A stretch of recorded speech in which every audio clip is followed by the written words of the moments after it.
Welcome to r/ Am I the Jerk, where OP's girlfriend demands he gets a tattoo of her name. My girlfriend demands I get a tattoo of her name.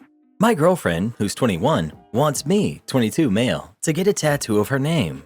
She doesn't care where I get it, arms, legs, back, neck, she just wants me to get it. Her reasoning is that I have a tattoo of my sister's name on my left chest, and I should now have a tattoo of her name too.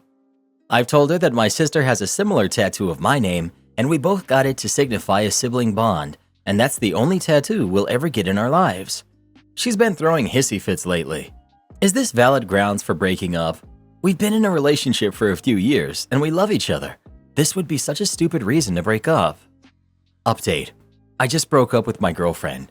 My girlfriend had a major red flag which I missed because I was naive and super in love, but one of the comments opened my eyes.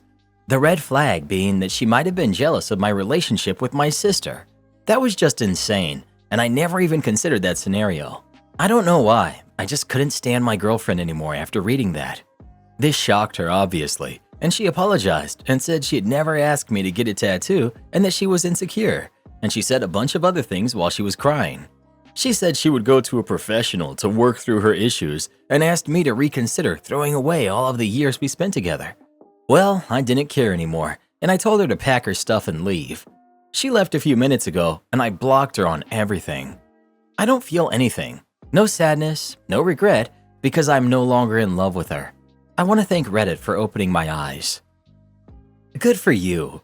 Way too often we see people make endless excuses for someone only to drag out the inevitable. Getting a tattoo of someone's name that isn't blood related to you is never a good idea. But if it does happen, it should be because you choose it, not because of pressure. The fact that you didn't want to and she still pushed for it is extremely icky. I'm glad you saw this for what it was and didn't let her convince you to stay. I just feel like you didn't love her that much in the first place if she cried in front of you, was willing to change, apologized, and you had no sympathy whatsoever and sent her out with her bags, then blocked her on everything. I mean, cope how you will, and obviously I think ending the relationship was the right move because I agree her behavior was a red flag, but super in love? It doesn't really seem like it. That's all. I think she dodged a bullet too. I would never ask a partner to get my name tattooed on them, but I would be weirded out if my boyfriend had his sister's name tattooed on his chest. Why? Some people have close relationships with their siblings. I assume you're an only child, yeah? Nope. I have two sisters who I love to death. They're my best friends, and I would do anything for them. I actually have a tattoo that represents the three of us. But if a guy I was dating had his sister's name on his chest, over his heart, it would be weird to me. I didn't say having it somewhere else or having something else to represent their bond would be weird, but the placement definitely throws me off a bit. Well, who do you think is the jerk? OP or his ex-girlfriend? Please let us know. I have my brother's name tattooed on my heart. He's also the background on my phone, and my ringtone is Sweet Home Alabama. Am I the jerk for thinking there's a hidden affair between my husband and best friend? I, 31 female, have a deep suspicion that there's something going on between my husband, who's 33, and my best friend, Maria, who's 30. My husband feels I'm just seeing things and is mad at me that I don't trust him enough. Please tell me if what's going on is just in my head or if you also find the situation from last weekend suspicious. Maria and I have been friends since college. She's always been very outgoing, while I'm more of an introvert. Maria has had lots of hookups and loves drama. She had a lot of boyfriends in college. She's also very beautiful, and I always felt invisible when I was around her. I have weight issues. I always felt overshadowed by her. I was always very shy, and my husband was the first person I ever dated. Maria always teased me that I had only been with one guy in my life. As we have grown older, Maria has still never been in a real long-term relationship. I feel that things have reversed now, and she keeps on telling me how lucky I am to have such an ambitious and reliable husband by my side. Around 6 months ago, my husband came to me and told me that he felt Maria was trying to flirt with him. He does not like Maria but tolerates her for me. During one of the dinner parties, Maria was acting very flirty around my husband. She was just laughing extra loudly at all his jokes, complimenting his fitness, and she kept touching him on the shoulder and arms. My husband told me that he felt uncomfortable with her behavior and asked me to talk to her. I was ticked off and I talked to her. She got angry at me and said that she had known my husband for over a decade. He's like a brother to her. She felt my husband was trying to destroy our friendship because he doesn't like her. I felt she was genuine and I let it go. Maria soon joined our gym because she wanted to take yoga classes with me. However, she spent more time in the weight room where my husband was. Again, my husband made comments about how she dresses at the gym and asks him to spot her. Maria complained that my husband was being rude and unhelpful to her. I again took her side and I told my husband to be helpful and nice to her, as she is my best friend. My husband said he would make more effort. I slowly started seeing them getting more and more friendly and working out together. I wanted to be cool, but I felt jealous. So now on to what happened last weekend. Maria invited a bunch of her friends for a birthday party at her apartment. There were 7 guests there, including my husband and I. Maria kept on pushing tequila shots on all of us. Eventually, most of us were drunk. Maria was sitting next to my husband and was being very flirty with him, but I could see my husband not reciprocating, so I didn't care. Maria insisted we stay back at her place, and my husband and I slept in the guest room. The other 3 guests, who were her coworkers, 1 guy and 2 girls, crashed on the sofas in the living room. I was drunk, and the last thing I remember was my husband bringing me to the guest room. When I woke up in the middle of the night, I was alone in the bed, but I could hear sounds from outside. I quickly started looking for my phone in the dark. In that process, I dropped something from the nightstand on the floor. The noises stopped, and then I heard a door open and close outside. I quickly got up to go see where my husband was. When I reached the hallway, I saw him, just in his jeans, no shirt. I asked him where he was, and he said he went to the restroom and asked if I was okay. I said yes, and he came over and slept next to me.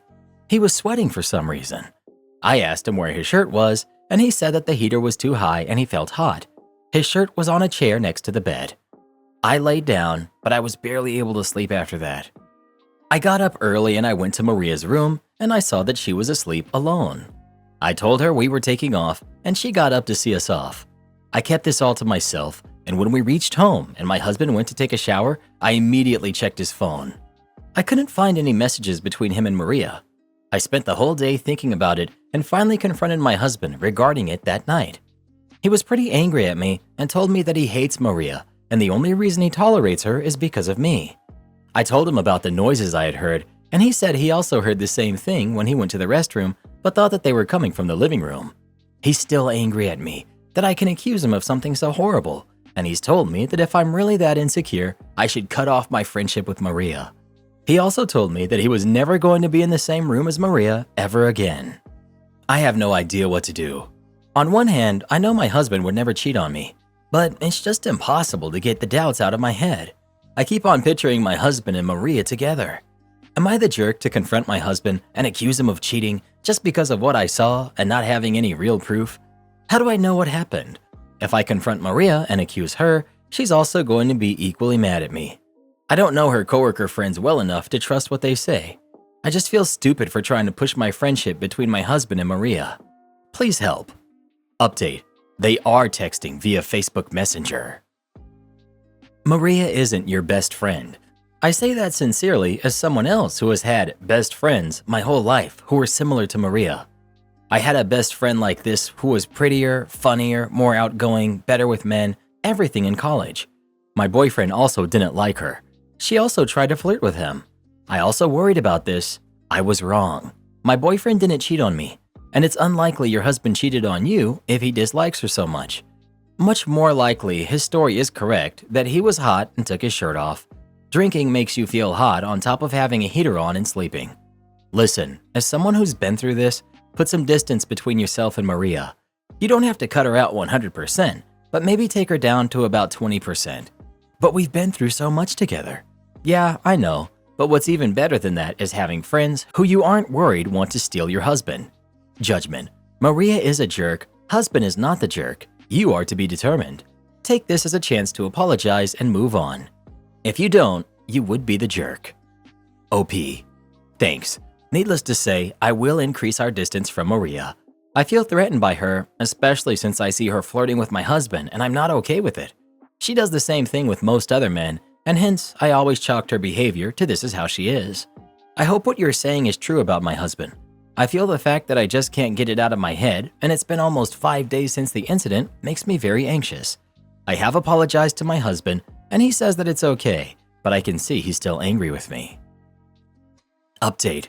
A lot has happened during the last month, and my mental health is at its lowest due to the betrayals. However, I think I now know what happened that night. So the day after my husband and I stayed at Maria's house for her birthday, I was unable to shake the feeling that something had happened between them. I'm not proud, but I checked my husband's phone and I saw all of his messaging apps. I only found a brief chat between my husband and Maria on Facebook Messenger. Maria thanked my husband for coming to her birthday party and for such a great night. She sent him a photo of them hugging at the end of the night, after I was asleep. My husband told Maria that I suspected that something happened between them and asked her to talk to me. Maria told him that she would talk to me. Maria called me the next day and told me that I was crazy and she would never think of doing such a thing to me. She sounded convincing, but I just couldn't shake the gut feeling that something happened. I told her why I suspected them, and she called me crazy and that my head was making up stuff that didn't exist. I also mentioned that I saw her photo with my husband after I was asleep, and she should have kept her distance from him. I decided to distance myself from her as I no longer trusted her as a friend. We also changed the times we went to the gym so that we don't run into her. After a week or so, she messaged my husband on Facebook Messenger that they should tell me the whole truth. My husband kept on asking her what she was talking about, but she kept on telling him that she felt guilty. My husband came to me and told me that Maria is sending messages to him and he's not sure what she's inferring. He kept on assuring me that nothing happened between them that night. I told him that I read their secret chats on Facebook Messenger. He gaslighted me, calling me insecure and that Maria was trying to play with my head. I finally decided to go to Maria's house and ask her what was going on. Maria initially kept on saying that she didn't want to talk about it. However, finally she broke down and told me what happened. She told me that during the night of the birthday party, my husband kept on staring at her. After they realized I was too drunk, he took me to the bedroom and again he went back to the living room.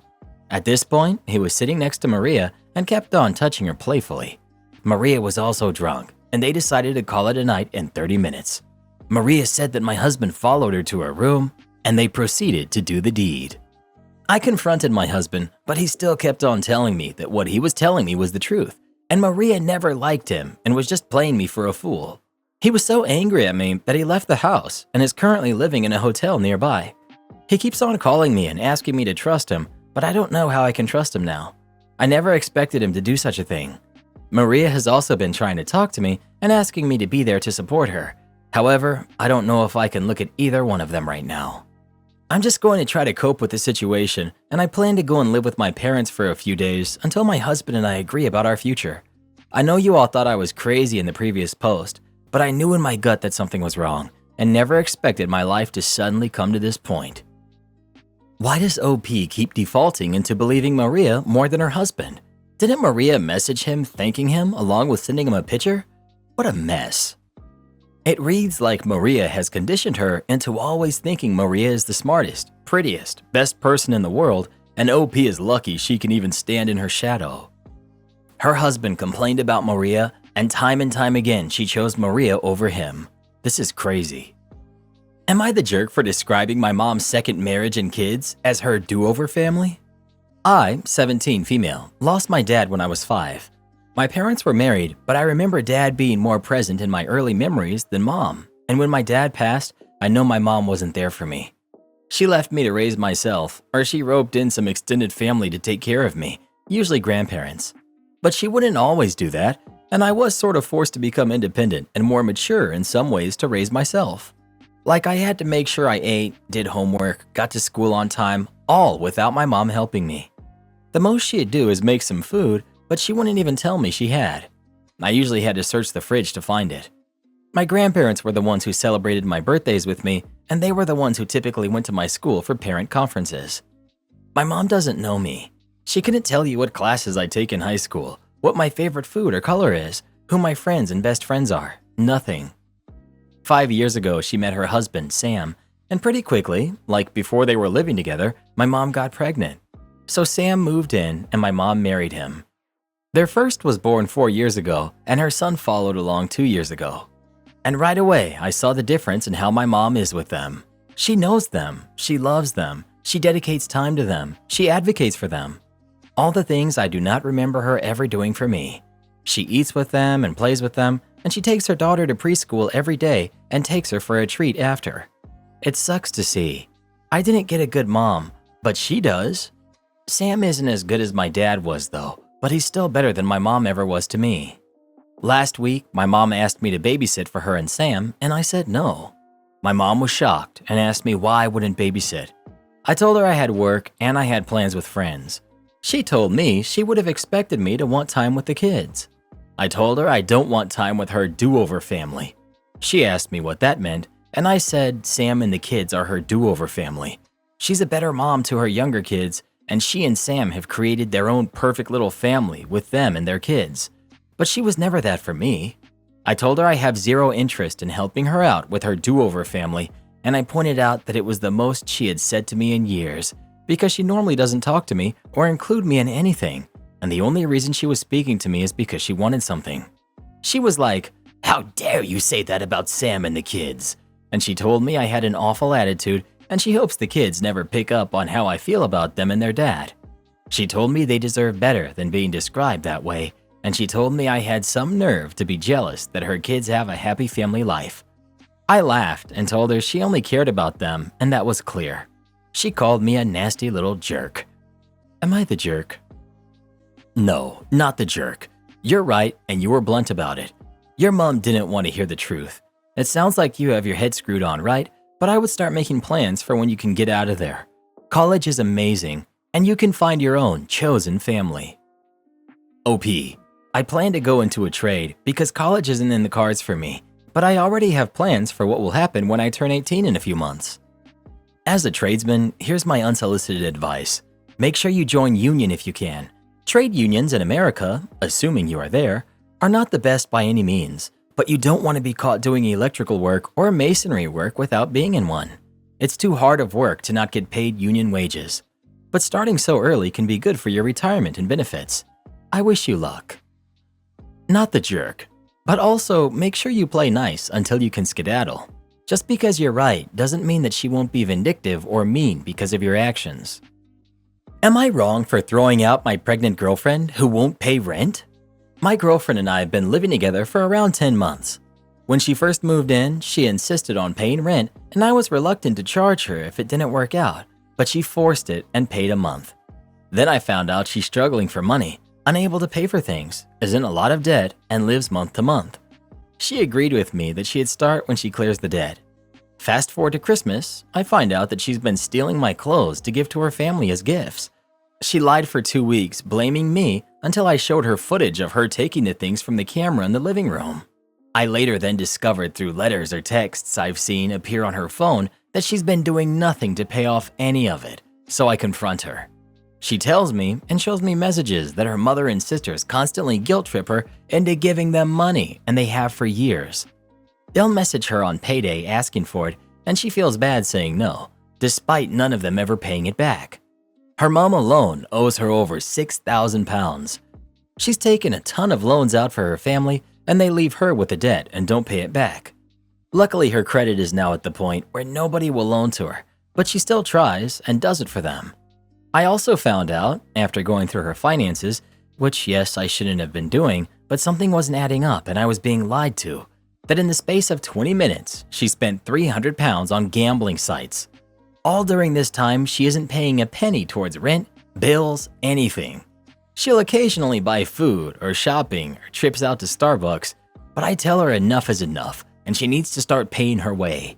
If she can give handouts to her family and gamble, then she can pay for where she lives, and she's taken me for a ride when she should have been saving and clearing debt. I make roughly 5 times what she does, but I've been fair in that the bills are split proportionally to income.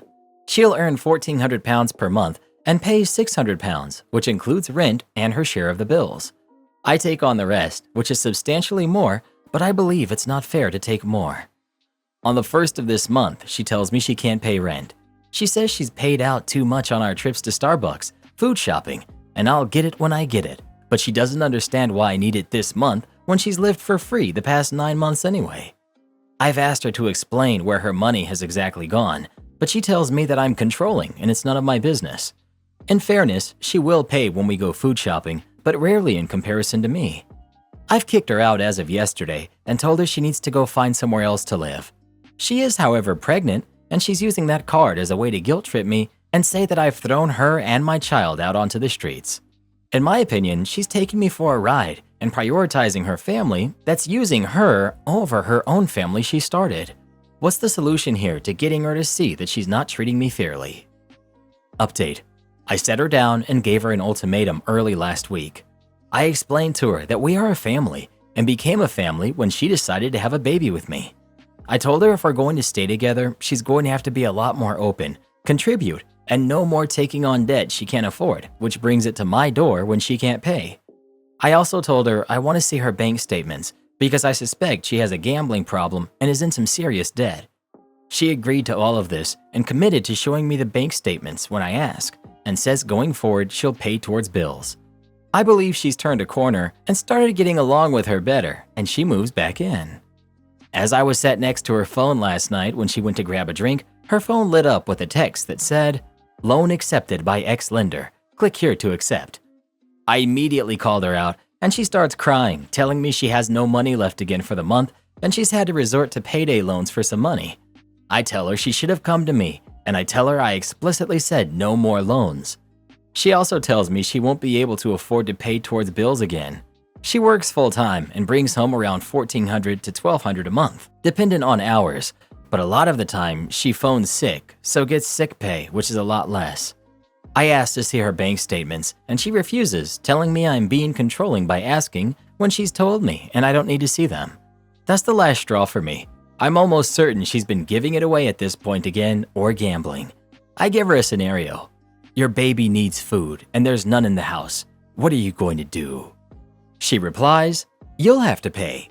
That's fine. I'll happily support my son, I tell her, because the mother is clearly a deadbeat. So I asked to see her Facebook Messenger to see if her family has been hitting her up for free money again. And conveniently, all of the family members that borrow money from her have the chats cleared. She says she deletes them to be tidy, yet mine are still there. I told her this isn't going to work, and she tells me I'm being a controlling freak basically, and she agrees, and I've not heard from her since. Moral of the story is, she's too damaged from her upbringing, I'm guessing, and some people you just can't change. She still messages me asking how I am, but I'm just ignoring her, except for anything baby-related. I need to move on. I know a lot of people question whether she's pregnant, how stupid I was to get her pregnant. I agree, and if it's mine. I've been to every scan, so I know she's pregnant. As for if it's mine, I've never suspected cheating, but she is a serial liar, so I'll be forcing a DNA test through the courts. I posted on a couple of different subs to make sure I wasn't getting biased opinions.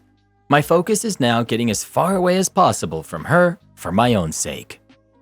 Never stay in a relationship with someone like this. These kinds of people are not capable of changing. Fire me for not cheating your customers? Go bankrupt and lose your bar. This happened about 5 or 6 years ago when I worked as an assistant bar manager for the worst bosses ever, who we will call Scum Boss and Less Scum. Backstory. These are two bankers who had too much money and decided to buy a bar whilst not having any hospitality experience between the two of them. When they employed me, I was only a bar assistant, but because of their scumminess and micromanaging habits, it made the bar manager and assistant bar manager quit, and I rose to the position. I was good at my job and have always been in hospitality, so I was qualified to be promoted. Our bar is open from 10 a.m. till 2 a.m., so when I became the manager, I didn't have anyone to do split shifts with, as it took them so long to hire someone else. I'd be working from 8 a.m. till 3 a.m. 6 days a week without any complaints. I liked my staff, but I hated my bosses. I was able to form good relationships with customers, so we had loads of regulars coming in when we were open. The sin. So Scum Boss and Less Scum had no idea how to serve tables, let alone run a bar. But they refused to listen to any of our suggestions and still wanted massive profits. One way to keep tabs on big party reservations, when the customers in these parties were drunk beyond belief, they wanted us to add items in their orders that they didn't order and manually increase the prices for any liquor that they bought by the bottle so that their bill would be higher. The previous staff were compliant in following their orders, but I had my morals, so I refused to cheat customers. Scum Boss wasn't happy that I wouldn't listen to him, so he made sure to make it known that he didn't fancy me. He'd constantly berate me in front of new staff or his guests, He'd constantly bring his coworkers in the bar to show off that he was some kind of a big shot in the bar. So finally, Scum Boss decided it was time to get rid of me so that they could replace me with a yes man that wouldn't question them, so they decided to sack me and accuse me of stealing tips, giving away free drinks to my regulars, and mistreating the staff. By this time, I already had another job lined up, as I had enough of them, so I wasn't really perturbed by losing the job. My issue was that they refused to give me my last paycheck because they had to give my severance, any overtime pay, as well as pay any outstanding annual leave I had. I worked 19 hours a day when I only had to work 8 hours, so I had lots of overtime and had lots of annual leave left, as I couldn't take any vacations because no one could cover me, so they had to pay me a good $6,000 to $7,000 for firing me. The revenge. After holding my rightly deserved money back for 2 months, I decided to report them to some government agencies. I reported them to the manpower department, telling them of my work hours and only being given 30 minutes break time, the treatment of their staff, as well as their habit of hiring people on tourist visas. If you're on a tourist visa, you're not allowed to work, otherwise you're classified as illegal. I also gave the environment agency a ring and reported the horrible environment of the bar. We had roaches, rats, and when I told the bosses, they just ignored me and said I should keep it to myself. In addition to most of their staff not having the proper prior food handling training, my staff resigned when I got sacked, so most of the leftover staff were their yes men who loved sucking up to them. I then met up with some of my regulars who have become my drinking buddies and learned that Scum Boss and Less Scum have been telling customers that looked for me that I quit. So when I told them the whole story of what transpired, they got furious and told all their friends and colleagues to not frequent the bar anymore. They didn't like the bosses as well, but came to the bar because of me. Last I heard, manpower agents audited them and discovered that 80% of the staff were illegal and that they were overworking their staff as well as mistreating them. An environment agent came unannounced the following week and discovered the pest infestation, hence making the bar's cleanliness rating as D. They got fined about $20,000 for this negligence, and because my regulars stopped coming to the bar, they only had 20 to 30% of their usual customers. They ended up going bankrupt and closing the bar. I, on the other hand, got my money as well as a good story to tell. Have you ever had a boss mistreat you? If so, what did you do about it? Please let us know. Most employees deserve to be mistreated. Am I the jerk for refusing to grant my father's dying wish? My father, who's 59, and I were never really close in the early stages of my childhood. He was always busy at work and had never taken proper care of me. All of that burden had fallen onto my mother, who did the best she could to put me through school. That all soon went to crap due to information about an affair with another woman, who is his current wife. I have very little memory of my father and I having actual conversations past the age of 12, and I could count on one hand the amount of times he visited me. He has never coddled me in my life and missed all of my major life events, graduations, birthdays, and my engagement. Now, my father had 2 kids with his now wife. One is 15, female, and the other is 6, male. I've met these people only a few times and have exchanged nothing but formalities. Due to prior heart complications and the years taking a toll on him, he's currently at his last moments. I was visiting him in the hospital a week prior, and he told me he wished for me to further financially support his family if they were to ever run into hot water. I'm aware that my father had a previous gambling addiction, but I wasn't aware how bad it was. I told him in no such way was I doing that, and had previously got a job opportunity out of state that I intended to take. He got angry at me and asked how I could do that without telling him, so he could have time to make arrangements. I would be able to offer them a small sum, but I have my own family now and can't bother to feed 3 more stomachs. I'm being made to be this terrible person by my father's side of the family, as his kids have no choice and that I was essentially hurting them. I've been told that I shouldn't do this out of spite and that I should forgive him in his last days. Yet, I can't help it. I want things to go back to when I would just choose to ignore him. I know I won't regret it, but I need to know if I'm in the wrong.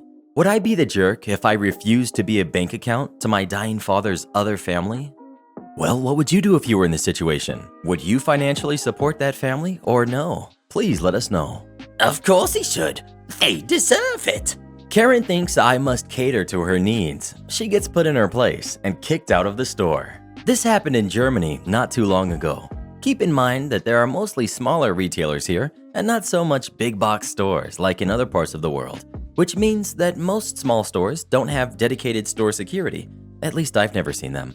I'm also 21, male, 180 centimeters, or 5'11". I'm also generally a quiet and respectful man, but tend to have a short fuse about some pet peeves, like strangers touching me or following me around, because I like to keep to myself.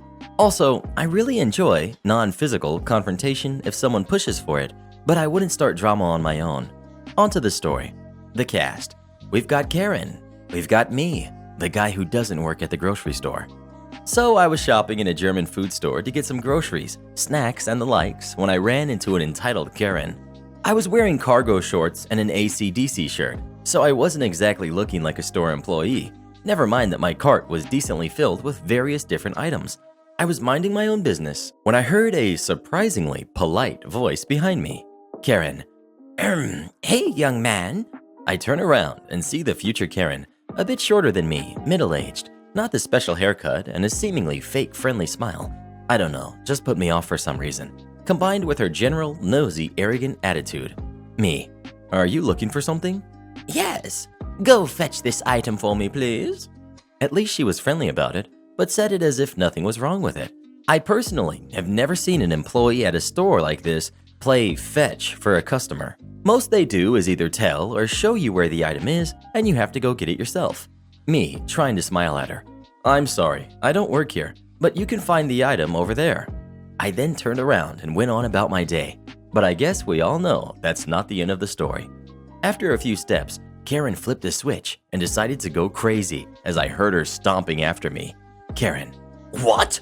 Do your job, you worthless idiot. You're here to serve me. She growled and grabbed me by the shoulder. Remember, I had a short fuse about being touched, and I don't take too kindly on being berated by rude strangers either. And since Karen decided to push for unnecessary confrontation, I decided that she could get some. Me, turning around and smacking her hand away from my shoulder. First, do not touch me. Keep your hands to yourself. Karen decided to interrupt me and is getting visibly more irate. Me. Shut up! I'm not finished. Also, you can buzz right off with the name calling. Do your shopping yourself. I only got louder when she tried to interrupt me because I hate it. So she didn't exactly have a chance to interrupt me. Karen. How dare you touch me? Learn some respect. You should help out a single mother. Note, there was no kid around at the time, so I don't know why she said that. It's hard enough for me, so I deserve some nice things. Me. Getting dumped by some guy doesn't exactly sound like an achievement to me, and certainly doesn't mean that I have to cater to your needs when I have other things to do. Karen gasped like a fish, mouth open and stammering. She was so red in the face, I thought she was about to explode physically. Karen. I'm still your elder. You should have respect and do as I say. Be grateful for your elders. Me. You certainly look like a mummy, but that doesn't mean I have to treat you with respect. You obviously don't deserve it, and it's ridiculous that you think I owe you anything. Yeah, it kinda went from about me being a store employee to me having to cater to her needs for whatever reasons, although I don't work neither there nor as a personal butler. And it was right then when a manager turned the corner. I was surprised Karen didn't scream for one yet. Cue the manager asking what the problem is, and Karen explaining that I should be fired for being a worthless human being. She literally told the manager I should not only be fired, but should be put down, like if I was an animal with rabies or something like that. What the heck? As you most likely know, the manager told Karen that I did not work here, but somehow Karen still believed that I should be her personal slave and butler for whatever reason, and the manager and I shared a look. After every reasoning with Karen had failed, I chimed in. Me. If you don't leave me alone right now, I will call the police. I'm going to leave now. I turned and slowly left, where I could hear manager and Karen still arguing behind me, until the manager threatened to call the police if she doesn't leave the store right now. I heard a loud crash and turned my head. Karen had flipped her shopping cart in her rage and power walked out of the store, while the manager called for some cleaning staff to help fix the mess. And that's the end right there. No police involved, to my knowledge. Could be that Karen got in trouble later over the damaged shopping goods and groceries. No false allegations and no physical violence. I didn't get a coupon or a discount, but that didn't bother me since I'm not about that. What would you do if you're in this situation? Would you help Karen or tell her to buzz off? Please let us know. All he had to do was help her find her groceries. Am I the jerk for giving a company my honest opinion on their interview process when they asked for it? I applied for a job a few months ago. It was a completely online work-from-home job regardless of the current situation, so all communication and process was done online. This was for a retail consultant position for the online shoppers. They could seek advice from the consultant if they needed help choosing products. I received an email saying they would like to interview me. Sweet. I got an email link for a Zoom call the next week. I had no idea how many people would be on this call or who I would be talking to. I joined the call and there are like 30 of us on there. The hiring rep tells us all to mute ourselves as we will be listening and not talking. We proceeded to sit through a 2-hour presentation on the company history, their finances, goals, and every little gritty detail that nobody actually cares about. At the end of the presentation, they told us that they had been watching our faces to see how our engagement was during the presentation to determine who would move on to the next interview step. They said they would select 5 people out of the 30 on the call. After the call, they wanted us to write a 3-page essay about a particular topic from a list they provided us. We had 2 hours to turn it in. Well, I did not get selected and received that email the next day. Along with that email was an attached form they wanted reviewing the interview process with a blank box at the end to give them our honest opinion on the interview process. I told them honestly that I found it a bit inappropriate and not very well organized that I had to dedicate 5 hours of my time to an interview for a position they weren't even considering me for. I explained that had I been in the final pool of candidates, it would have been fine, but having me watch a 2-hour presentation on the company and write a 3-page essay just so I can be weeded out in the first step was just not the business. I received a nasty email back from the hiring recruiter saying that they're glad they didn't hire me with that kind of an attitude and just a bunch of other rude stuff. I didn't reply. My boyfriend and mom think that I was out of line and that if I really wanted the job, I wouldn't have an issue with doing all of that work. Again, I wouldn't if I was actually being considered for employment, but I just found it weird that I had to go through all of that as a preliminary screen. Am I the jerk? Edit. A lot of people are telling me that this is an MLM or pyramid scheme. It looks like it, but it definitely wasn't. I found the job on Indeed. They are a company similar to Ulta, Sephora, who sell their own products as well as other brands. The job was basically to be like an online Sephora employee where people could request help matching foundation shades, asking skincare questions, etc. What do you think? Do you agree with this interview process? Or would you have felt the exact same way she did? Please let us know. Entitled mother steals my shopping cart, entitled daughter gets mad. We've got me, my mom, mom, entitled daughter, and my mom's friend who works at Costco, Steve. This happened a month ago. Alright, here's some background. Me and my mom are both essential workers. My mom is a supervisor at a homeless shelter in New York City, and I babysit for one of her employees. The baby is 6 months old and therefore is high risk for getting sick. I am also in high-risk population because I have asthma. My family shops at Costco because we have a 5-person household. My mom is a single mom with 4 kids, and we buy all of our food wholesale. My mother was a germaphobe years before all of this started, so she carries around hand sanitizer and Clorox wipes everywhere she goes. So about a month ago, me and my mother set out to go to Costco as we do every week. My mother brings her own Clorox wipes to wipe down the shopping carts because the people wiping down carts at the front door don't change their wipes, and they're always visibly dirty. Not faulting Costco, they're doing their best. As soon as we walk in, I see a large teddy bear that I saw last week and I really wanted and didn't have the money on me to pick it up. I got paid earlier that day, so I had the money for the teddy bear on me, so I picked it up that day. As I was about to put it in the cart, my mother told me to hold it because the carts are dirty and she had only wiped off the baby seat in the cart and the cart handle. So we continue our journey around Costco and start picking up our items. We got some mushrooms, orange juice, a bunch of fruit, and 2 types of milk because I'm lactose intolerant. At this point, the cart is about halfway full and my mother leaves the cart with me outside the freezer section so she can pick up the veggies. I turn around to look for these portable cups of guacamole that Costco has, and when I start to walk back to the cart, I see that a woman has our cart. I start looking around to see if she maybe moved my cart, and that was her own, but there was no abandoned cart around. I start staring at our cart and start recounting all of the stuff we picked up so far. Then I saw my mother's plastic bag that she left her purse Clorox wipes and Lysol in, so I realized this was my cart. Me. Excuse me, that's not your cart. Entitled mom looks at me like I have 5 heads. Me. That's my cart. Can you please let go of it? Entitled mom blinks at me and doesn't respond. Me.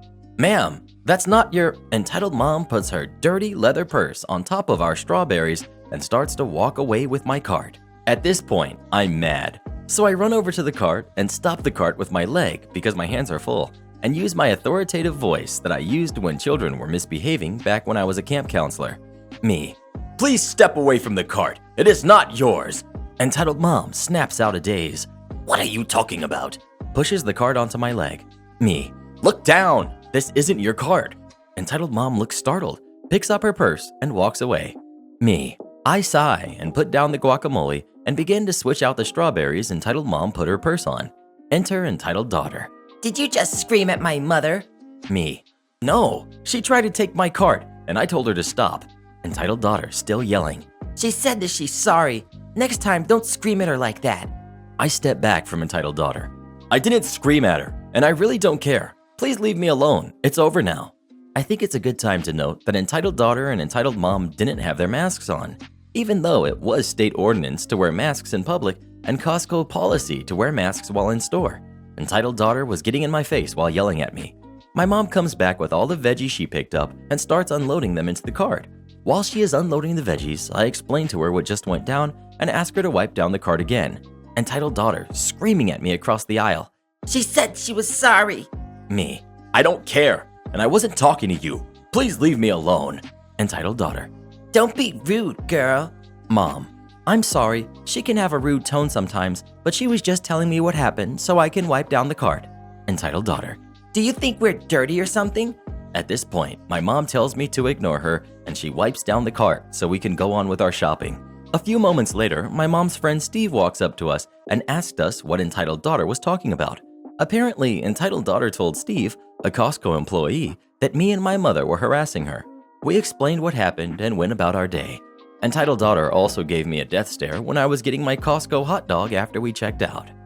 Speaking of Costco, have you ever been to Costco? And have you ever tried their free samples? Please let us know. Oh, I just love their free samples. Me too.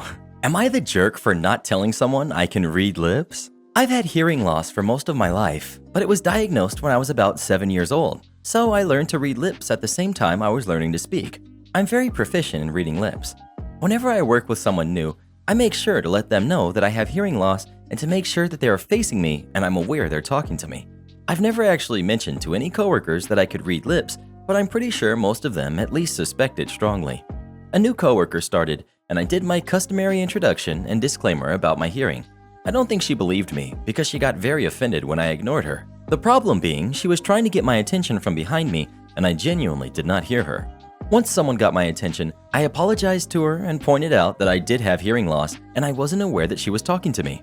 A few days later, she was venting to a mutual coworker. The only problem was she was facing me and I could read her lips perfectly. After a few minutes, I approached her and let her know that if she was going to crap talk someone, she needed to make sure they couldn't understand her and that I was reading her lips the entire time. I told her I was upset that she wouldn't just come to me and that I did tell her twice I was partially deaf and couldn't hear. She freaked out because apparently I was being rude by reading her lips when she was facing me.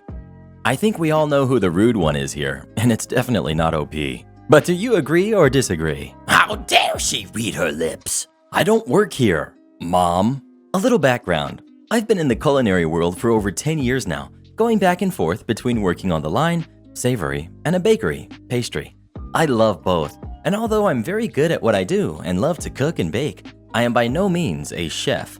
That name is usually for those who run kitchens successfully, plan menus, lead teams of cooks or bakers, and get paid pretty decently. There's a lot more to it than that, I know, but that's the basic explanation. To save me explaining it to my family and friends, I just say I'm a chef, because I understand that they aren't in this world and don't know any better. However, it's come to bite me in the butt a few times, especially with my mom. So more likely than not, my mom will reach out to me for recipe ideas, how to plan her holiday menus, and what goes with what when it comes to food, baking, and alcohol. I'm always happy to help and spread tips and knowledge I've picked up over the years with my family and friends because food is my passion. So here comes the story. Mom had planned a New Year's Eve dinner with me because she knew I was going to be working for the holiday. It always happens. Ah, the life of a chef. She planned a menu of prime rib with potatoes dauphine, fancy word for scalloped, cheesy, creamy potatoes, and green beans almondine. green beans sauteed with almonds and brown butter. She informed me that she hadn't got everything from the store yet and asked if I could go with her to help. I agreed and told her I'd meet her there and then head to her place after to help her cook. After this incident though, I ended up doing all the cooking. We get to the store and she says that she was supposed to be there at 9 a.m. to pick up her presidential cut, fancy way of saying standing rib, of prime rib. It's 1 p.m. She's real late picking up her meat order and she hopes that they still have it because they didn't have it yesterday and I had to order it special. We get to the meat counter, ask for her order, and they inform her that they don't have it. They only have 2 rib cuts instead of the 6 rib cuts she ordered. They inform her that they called her over and over to see if she was coming so that they could continue to set it aside or claim it as a canceled order. Since she didn't answer the phone and wasn't there on time to pick up her order, they cut it up and put it with the rest since 2 rib cuts are the most popular cut from prime rib at their store. This wasn't what she wanted to hear. She starts shouting that she put the order in yesterday and how she doesn't want to buy the 2 rib options and how now their dinner is ruined. Crocodile tears ensue and a manager is demanded. Yes, she's a Karen. More on that for another time. I've got loads of stories. I calmly explained to her that since she was picking things up late, the 2 rib option will be better anyway, because the time for cooking a prime rib at her original choice for size is not going to fit our time frame for dinner. She starts shouting at the manager now, completely ignoring the very person she invited to come along because they specialize in food, me. She keeps saying over and over again about her presidential cut, order, and how they don't know what they're doing, and then decides to drop her trump card. My daughter's a chef. She'll fix this. OP, go back there and tell them what I wanted and show them how to cut it. I'm dumbfounded.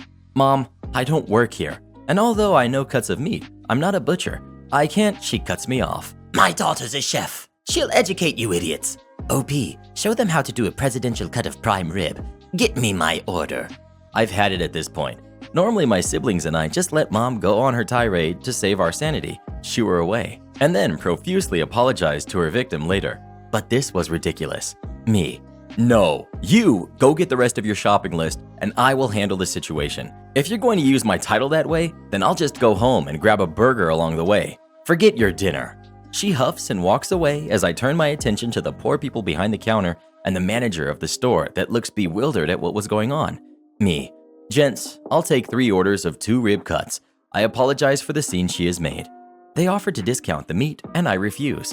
No, her actions should not be rewarded. Y'all have enough on your plate and you don't need my mother making it worse for you. She's in the wrong and she knows it.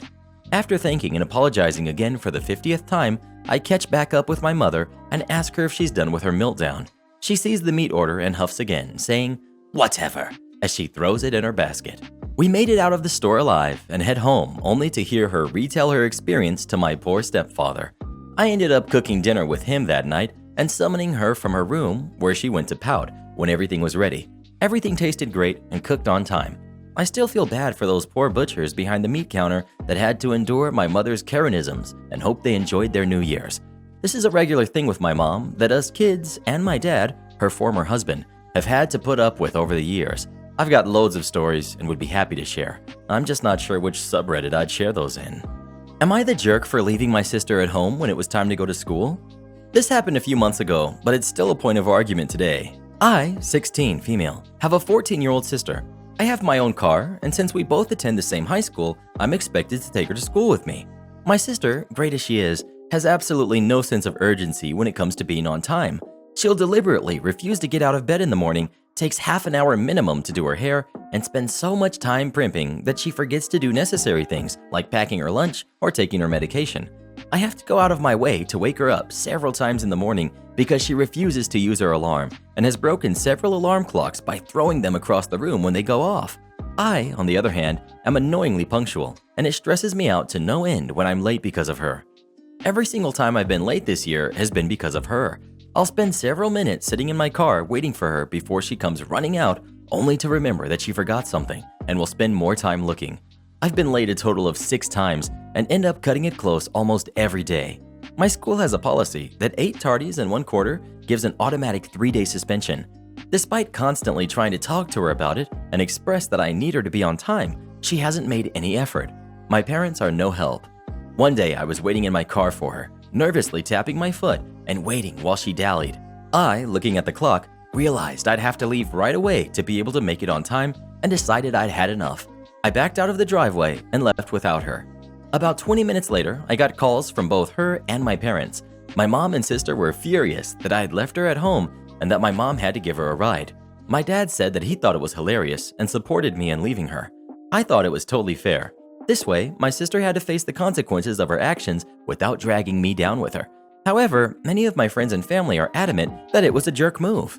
Am I the jerk? Edit for correction. Thanks to all the positive words. Just wanted to get one thing straight. My sister does not have ADHD. She has an unrelated medical condition that leads to her taking medication in the morning. She's gone through screening for other things before, so we're positive she doesn't have it. It's simply her mindset.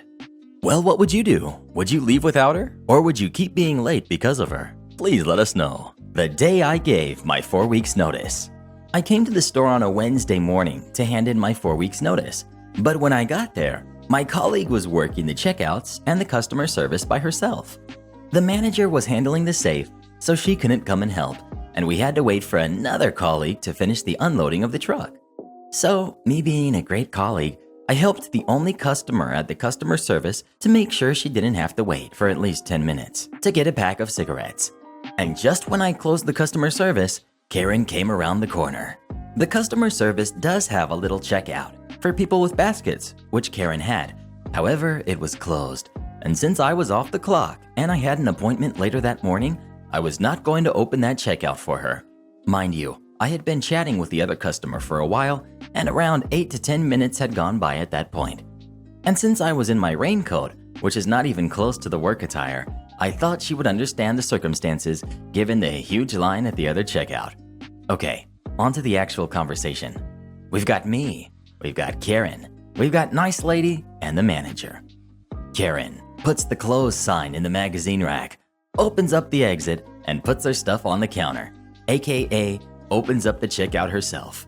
Me. Oh, I'm sorry, miss. The register is closed since I'm off the clock. My colleague asked me to help this lady real quick, since no one else could at the time, but there should be someone here in 2 minutes max to help you out. Karen. How dare you? I am a loyal customer, and you cannot treat me like this. I am a widow, and I have to do everything by myself. You are going to help me right now, and I will not take no for an answer. I have always worked for my boss without getting paid. Manager. Miss, if I may ask, what is the problem here? She won't help me. Nice lady. This nice girl just helped me get some cigarettes since your colleague asked her to help me out, so I didn't have to wait for 15 minutes. Me. That's right. The checkout was closed since I'm off the clock and only here to give you my 4 weeks notice. She knew about this. Was not a surprise. Manager. Well, miss, so sorry she couldn't help you, but I'm here now so I can help you. Karen. You need to get your workers under control. That little jerk shouldn't have treated me like this. I am a loyal customer. Nice lady. Miss, she is off the clock, and the manager is checking you out right now. Can't you be a bit nicer to this young lady? Karen. Do not mess with me, you dumb jerk. And do not get involved. I'll make your life miserable. Manager. Miss, please stop insulting my coworker and the lady right here. They did nothing wrong. If you say one more bad thing, I will not help you any further, and you can leave without your groceries. The customer left without saying anything else, and the manager, Nice Lady, and I had a great laugh afterwards. Another fun fact, this woman has been a Karen for at least 15 years. My parents have a hedge in their back garden, which was always maintained by my granddad. Apparently, Karen lives in the same neighborhood and stopped by to ask my mom about the electric hedge trimmer and if my mom could trim her hedge. When my mom told her it was being maintained by her father-in-law, she called her a lying jerk and also told the story of her deceased husband and how she can't do it herself. And I ran into her last week. She gave me the dirtiest look I've ever gotten. It was hilarious. My boss, Karen, didn't listen to me and makes a $10,000 mistake. So I work at an outdoor bar and grill. I work as a busboy, but have some responsibilities outside of that. One of these responsibilities is stocking the walk-in freezer when beer shipments come in. The restaurant that I work at is very popular in my town, which means it takes a very long time to stock the mammoth shipments. They take most of the day, 100 to 200 cases of beer. So I got to work on a shipment day and there's more than I thought. I'm taking a lot longer than I usually would. I look up at the sky, and the clouds are looking pretty rough. I look at my phone, and lo and behold, it's gonna thunderstorm. So I take the hand truck and start moving the beer under a canopy. My boss sees this and doesn't like that I'm taking another 30 minutes to move the beer for a second time. She was a police officer for 20 years, and as she puts it, I always know best. so she just starts chucking the beer in the freezer way too high with no regard for how it's stacked. I know she's gonna mess up royally and try and explain that that's not how you do it. This is how the following conversation ensued. My memory isn't the best, so this is a generalization. Me: that's not how you do it. You're stacking them the wrong way, and the towers are way too high. Boss, I've been in this game for 3 years. I know what I'm doing. Me: you put me here to do this job and to do it right, and I was trained properly. That's the wrong way to do it. Boss: Either help me or the door's that way. points at door. Cue malicious compliance. So I go home for the day because I know it's gonna go wrong and I don't want to be responsible.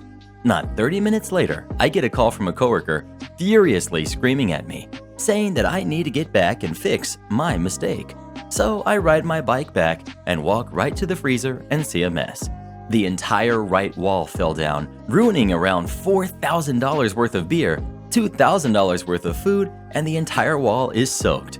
They had to close down the restaurant for 2 weeks to fix the freezer from the damage. Beer got under the floor and started messing up the walls and floor. Moral of the story: listen to your employees. Update: my boss tried to lie to upper management to get me fired, saying that I was the one that told her how to stack the beer. Thank God my coworker Jack saw what happened and vouched for me. She got fired. Feelsgoodman.jpg. Have you ever had a boss who didn't know what they were doing? If so, what happened as a result of that? Please let us know. I always know what I'm doing. Am I the jerk for calling out my sister's fiance when I recognized the engagement ring he proposed with was fake? This is an ongoing mess that continues to haunt me. I'm a 22-year-old female, and my 25-year-old sister Hannah is newly engaged to her boyfriend of many years, Ben, who's 25. Ben and Hannah are high school sweethearts. He's the only boyfriend she's ever had, so she tends to take his word as the gospel truth. But I've always been suspicious of Ben, as I tend to be of all people, to be fair. Hannah and I have very different worldviews. I've had quite a few boyfriends and one girlfriend. I believe in freedom and exploring yourself. Hannah only knows Ben. Anyway, we had a small gathering of family around at my sister's house for a barbecue in the garden. During the barbecue, Ben got down on one knee and proposed. At first, I was super excited for them, but then I saw the ring, and I'd seen this ring before. Call it divine intervention, but I'd seen this ring a few months back on Etsy. Hannah had hinted that her and Ben were discussing tying the knot, and we discussed rings at length. I went online to search for the type of rings she said she was interested in and happened across a very unique and pretty ring on Etsy, but it had a fake middle stone, i.e. lab-created diamond set between two tiny opal-colored stones. The band was really dainty, but kind of intertwined around in a teeny rope. So as soon as I saw the ring, I recognized it. The going rule for engagement rings, as everyone knows, is that they are supposed to last forever and be at least 3 to 4 months' pay. Ben works a good paying job, but brings in slightly less than Hannah. 4 months' wages for him would be at least $8,000 to $10,000 at an estimate. I know for a fact this particular ring is $450. I waited until the proposal was over and asked Ben and Hannah for a quiet word, but this has the opposite effect as I was overheard by other family, so I decided to just come out with it. I told Hannah that I had seen her ring online and that it wasn't a real diamond or even expensive. I accused Ben of trying to cheap out on one of the most important gifts of her entire life, and this was a huge mistake. Hannah burst into tears and informed me that she had given Ben a maximum budget of $400 and that she didn't want a real diamond. I was completely shocked that she would request this and was pretty certain she was just covering for Ben, but she doubled down and said that she has, so far, lost every single piece of jewelry she's bought and that she wanted to buy something that won't be a devastating loss if she loses it. She also claimed that they both wanted a long and expensive honeymoon instead of a big wedding. By this point, Hannah was crying loudly, and I decided I best leave. I thought I was doing my sister a sisterly duty by pointing out the fake ring, and my entire family have in turn called me a jerk. But I honestly think I was just trying to help her. Am I the jerk? Well, what do you think? Was she wrong to call out Ben like that? Or was she doing the right thing? Please let us know. Serves him right for buying such a cheap ring. $450 is nothing. We're paying them to work. Don't give them warm drinks unless they're going to reduce the fee. Another day, another entitled Karen. This is literally happening as I type.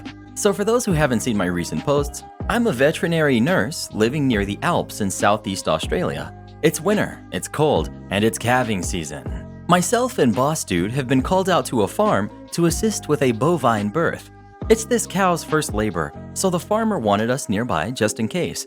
It's just after 4 a.m. and we've been here since 11 p.m. It's also -5 degrees Celsius, 23 degrees Fahrenheit. I have thermals on under my scrubs and several other layers, but I'm still very cold. Adding to my situation, I'm also in the second trimester of pregnancy, so prolonged cold really isn't something I want to be in. The farmer is one of our regulars, and he's lovely. When I started shivering, he went inside and grabbed some blankets for me to wrap myself up in while we sit and monitor this labor. A few minutes later, his phone rings, and it's his wife yelling at him. He rolls his eyes and says, "It's freezing out here. The VN is pregnant, and it's just a blanket," and hangs up. A little while later, he asks Boss Dude and I if we'd like a warm drink to keep us going, returns to the house, and comes out with a thermos for both of us. Coffee is exactly what I needed, for the warmth and for the caffeine to keep my mind alert during the awful hours. Farmer's wife comes outside and starts screaming at the farmer, then comes down to us and demands that we either give her the warm drinks we've already started drinking, or that she will expect a fee reduction for using their resources while on the job. What if we were sick? What's she gonna do if we give back the drinks that have been exposed to our saliva? Sure, Karen, we'll keep the coffees and take off the 70 cents it costs to make 2 thermoses of coffee. You're still paying for our time after hours on site. And now she's demanding a further discount to cover the cost of washing the blankets which have some hay on them. Or maybe we should just go home and not ensure the welfare of your cow and her calf. We've still got a few more hours here. Wonder how many more cents she will demand get knocked off of our fee because her husband has the audacity to be kind enough to make us comfortable while we wait in literal freezing conditions. Speaking of warm drinks, what's your favorite warm drink to have when it's cold out? Coffee, tea, hot chocolate? Please let us know. I could really go for some hot cocoa right now with marshmallows in it. Yes. Am I the jerk for telling my handyman to stop bugging my babysitter? We're doing some house renovations, and so workers are in the house. Today, 2 guys were putting up drywall in the living room while our babysitter is playing with our daughter in the family room, while I'm working in my downstairs office. I hear the drywall guy asking personal questions to my babysitter until her answers started getting shorter and her tone changes. Guy: "So where do you live?" Her: "North of here." Guy: "Yeah, but where?" Her: "It's kind of a weird spot." That's when I finally walked upstairs and told him, "What is this, the census? She's watching my kid. Let her be." I thought I did it in a joking manner, but I guess it came off harsher than I intended. My wife promptly informed me I was a jerk to the guy and the babysitter had it under control. I get that white knighting is a thing and that I may be out of touch with where I should be putting my foot down, so I leave the verdict to all of you. Am I the jerk? Update: we spoke about the situation just before she left. I apologized to her for the weirdo and let her know he won't be back. To quote her, "The thirsty ones never get the hint." The most eye-opening takeaway from this was when she told my wife and I, "If you think that was bad, you should check out my DMs." My wife is deflecting from whether I'm still the jerk, but I'll take what I can get. In her defense, even the babysitter noted that while my comment was funny, my tone was actually straight up yelling at the guy. It's a give and take like anything in this world. Anyway, thank you all for your input, and here's to hoping the thirsty ones get a job which has them work from home and off of social media. What do you think? Did he make the right call by telling that guy to buzz off? Or do you think he should have left it alone? Please let us know. Tell those thirsty men that my DMs are always open. Once you try a Karen, you'll never go back. Can't stay past my clock out time? No problem. This is a story from about 6 years ago, back when I worked as a waitress. All names are fake for the purpose of privacy. The summer between grade 11 and 12, I worked at a small family-owned restaurant about a 20-minute drive from my house. I lived fairly in the middle of nowhere, so this restaurant and 2 others served basically the whole county. So even during the dead time of winter, we were often busy. But we're also directly on a path from a big city to a large lake, so we're especially busy in summer. The people that ran the restaurant were a married couple. The wife, Sandra, was generally lovely, but the husband, Marvin, had a very short temper. I think I can count the number of times he talked to me without yelling on one hand. I picked up on the job very easily. I'm very extroverted and friendly, so a lot of the customers loved me. Sandra decided to train me to do the opening shift at the restaurant. She would stay in the back and help me with prep and other things as I got used to the setting. Marvin was against this from the onset, saying I wasn't there long enough to be taking on this commitment. The malicious compliance took place about midway through June. After 2 weeks with Sandra helping me out, she stops coming by, so I was there with a singular cook until lunch, when I got relieved by another staff member. It just so happens that the next few weeks were going to be gorgeous weather, so my first week without Sandra, we got slammed. The waitress that relieves me, Bonnie, is my senior. So, as Sandra and Marvin have told me, Bonnie can ask me to stay to help out, and it's like them asking me to stay. Bonnie asks me to stay and help out every day that week. Marvin sees my time clocked in and out and freaks out, saying he knew I wasn't trained enough and that I was using that excuse to get more hours, even though I was getting 25 plus every week and had a second job. I knew better than to say anything back, and then he told me I wasn't allowed to stay past my time anymore. I confirmed with him that no matter what, I shouldn't stay past my time. He yells that unless him or Sandra specifically tell me to stay, I can't stay past that time. I smile and tell him no problem. So I'm opening all of next week, and like the week before, we're slammed. It looks like there's going to be no reprieve as my time to clock out comes. I tell Bonnie I'm leaving, and like usual, she asks me to stay. I shrugged and said Marvin told me explicitly I couldn't take her word for asking me to stay. Bonnie is upset. She agrees that I can leave, and she phones Sandra and Marvin. Sandra phones me and asks me if I can come back, but I'm already at home at this point and I refuse. So her and Marvin have to leave their house to go help out. I come into work the next morning to open, and both Sandra and Marvin are there. Marvin starts yelling at me about how I just left when it was so busy, and I calmly remind him I was told to leave unless him or Sandra specifically requested it. He's grumpy and says I should know what he meant, so I ask if I can take the relieving waitstaff's word for asking me to stay. He disagrees, and instead I have to phone him before I leave. Sandra starts arguing with him, saying that's ridiculous, and to just let us make the judgment call as we're the ones out there and know what's happening. But Marvin is sticking to his guns, and Sandra just rolls her eyes and walks away. So obviously, here comes malicious compliance part 2. I phone him at the end of every one of my shifts, and even when I have to close or it's dead. I always said I just wanted to be sure this time since he was so upset last time. This lasts for a little over a week before he finally gives up and says, "It's fine if I or another waitstaff make a judgment call to stay past the time if it's busy." Well, old Marvin sure sounds like a piece of work. Have you ever had a boss this ridiculous? Marvin sounds like my kind of man. Would I be the jerk for demanding my boyfriend to compensate me after getting me fired? Since all of this started, I've been working from home. I'm a Spanish tutor and tutor students by appointments through video chats. Today, I told my boyfriend that I had an appointment, which means to please be quiet and not interrupt me. I'm in the middle of tutoring this student. She's older, very well-mannered, and all of a sudden, we hear my boyfriend yelling and cursing at the dog. The client sat there, mouth agape, and then she quickly ended the call. I texted my boyfriend saying something along the lines of, "Can you not yell curse words while I'm on a call? What the heck?" All the while trying to reconnect with the client. She did not pick up. I'm certain she's reporting me to my boss, and I will likely get fired. My boyfriend texted me an apology. I was so mad and anxious I didn't respond. Later, he came in and said he was sorry again. I told him an apology was not sufficient at all. I've been at this job for almost 5 years. It's a work-study job through the university, which I get food stamps, and they work with my nursing school schedule, and it's the only way I can pay for my bills and medication. I'm also applying to a graduate program and was depending on the supervisor recommendation from my boss. Now, that's all out the window. It is 100% his fault that I'm getting fired, and he makes more in a day than I do in a week. I can't get a normal job because of my erratic nursing school schedule, and I'll lose my food stamps and any other income. Would I be the jerk for demanding he compensate me for my lost job if I'm fired? Edit. Just received word from my boss that I'm suspended from working until further decisions are made. Edit 2.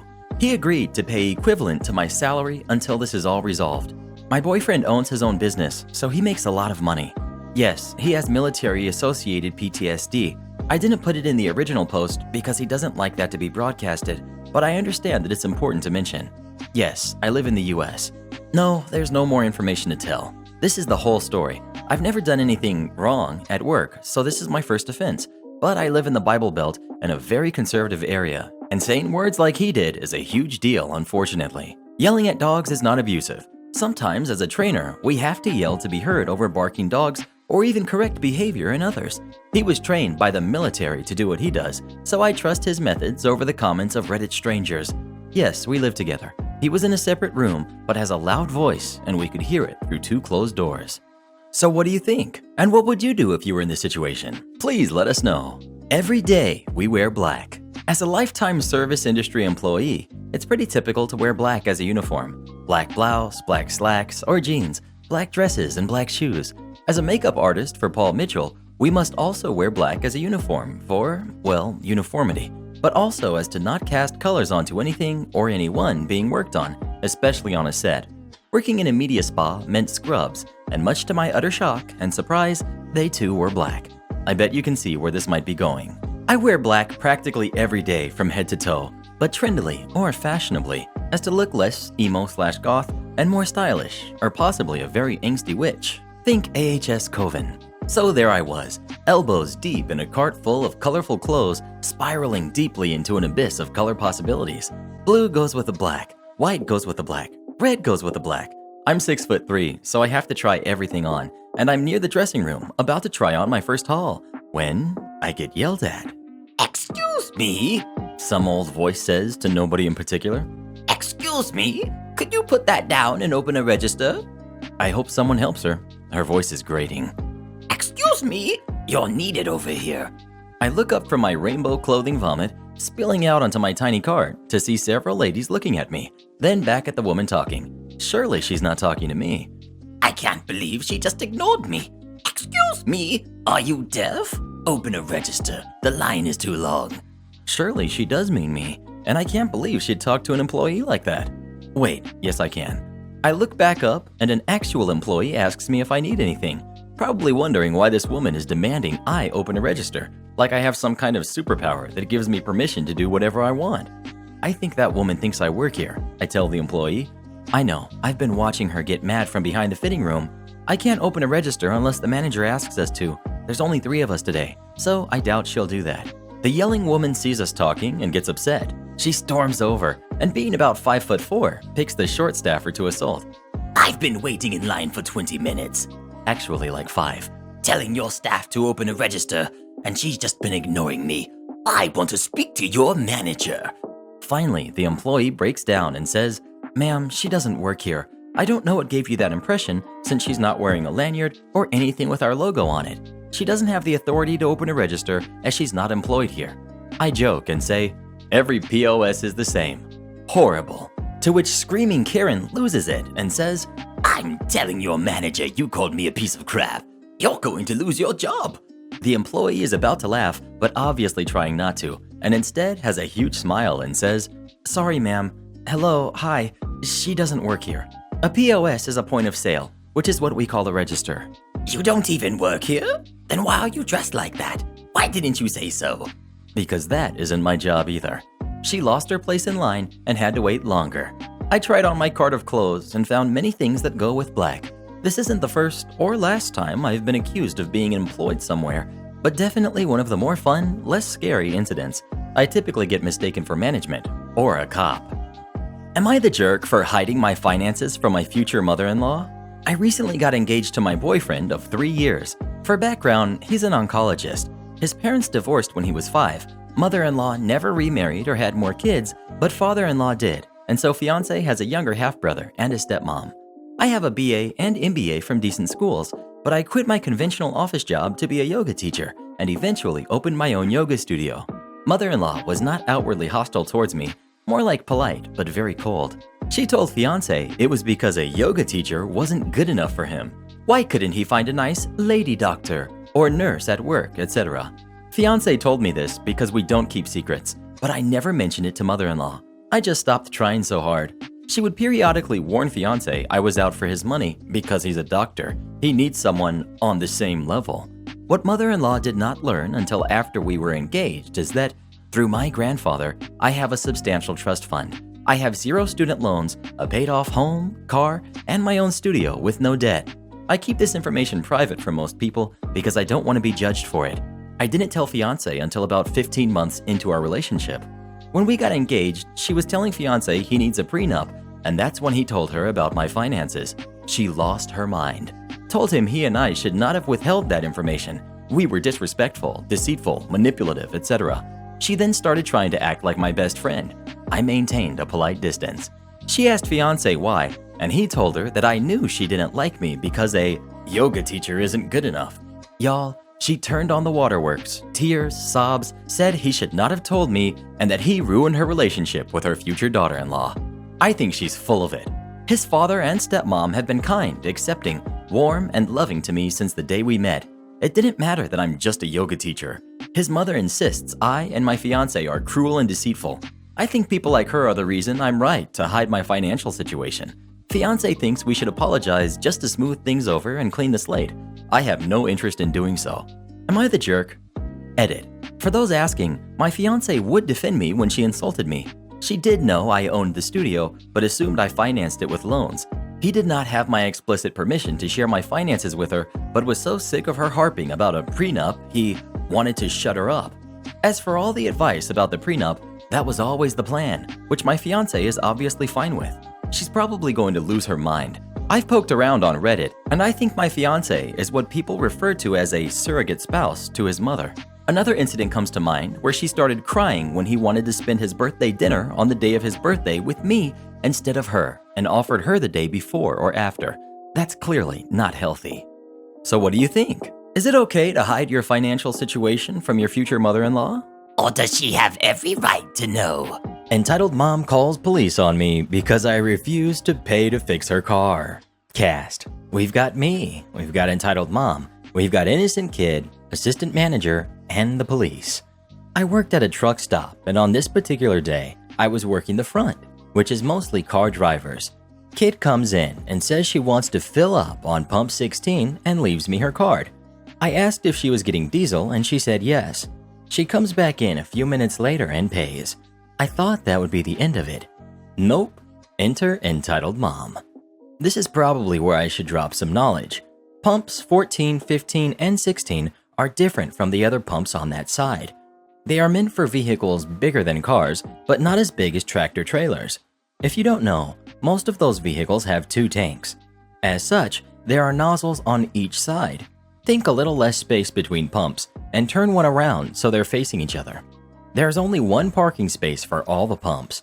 There are 3 standalone pumps on each side, spaced very close together. They look like ones you'd see in a mom-and-pop store. One is regular gas, one is premium, one is diesel, respectively on each side. It sounds confusing, but it's beneficial for the vehicles needing more space and various fuel types. Sorry if I explained this wrong. I don't always do well when describing things.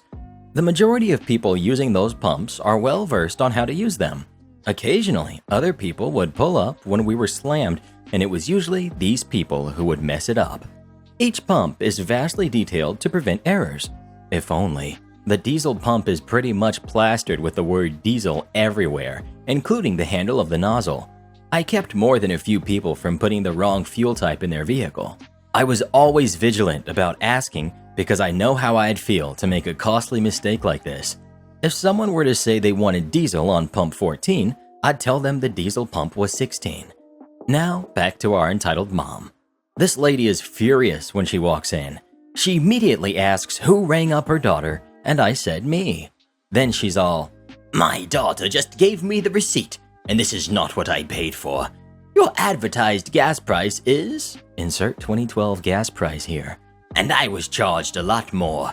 Can I speak to your manager? Me. Yes, ma'am. I'll go get her. Just an FYI, though. That's the diesel price, which is what you purchased. What? I asked for gas, not diesel. Are you telling me that there is diesel in my car? This is your fault. Nee.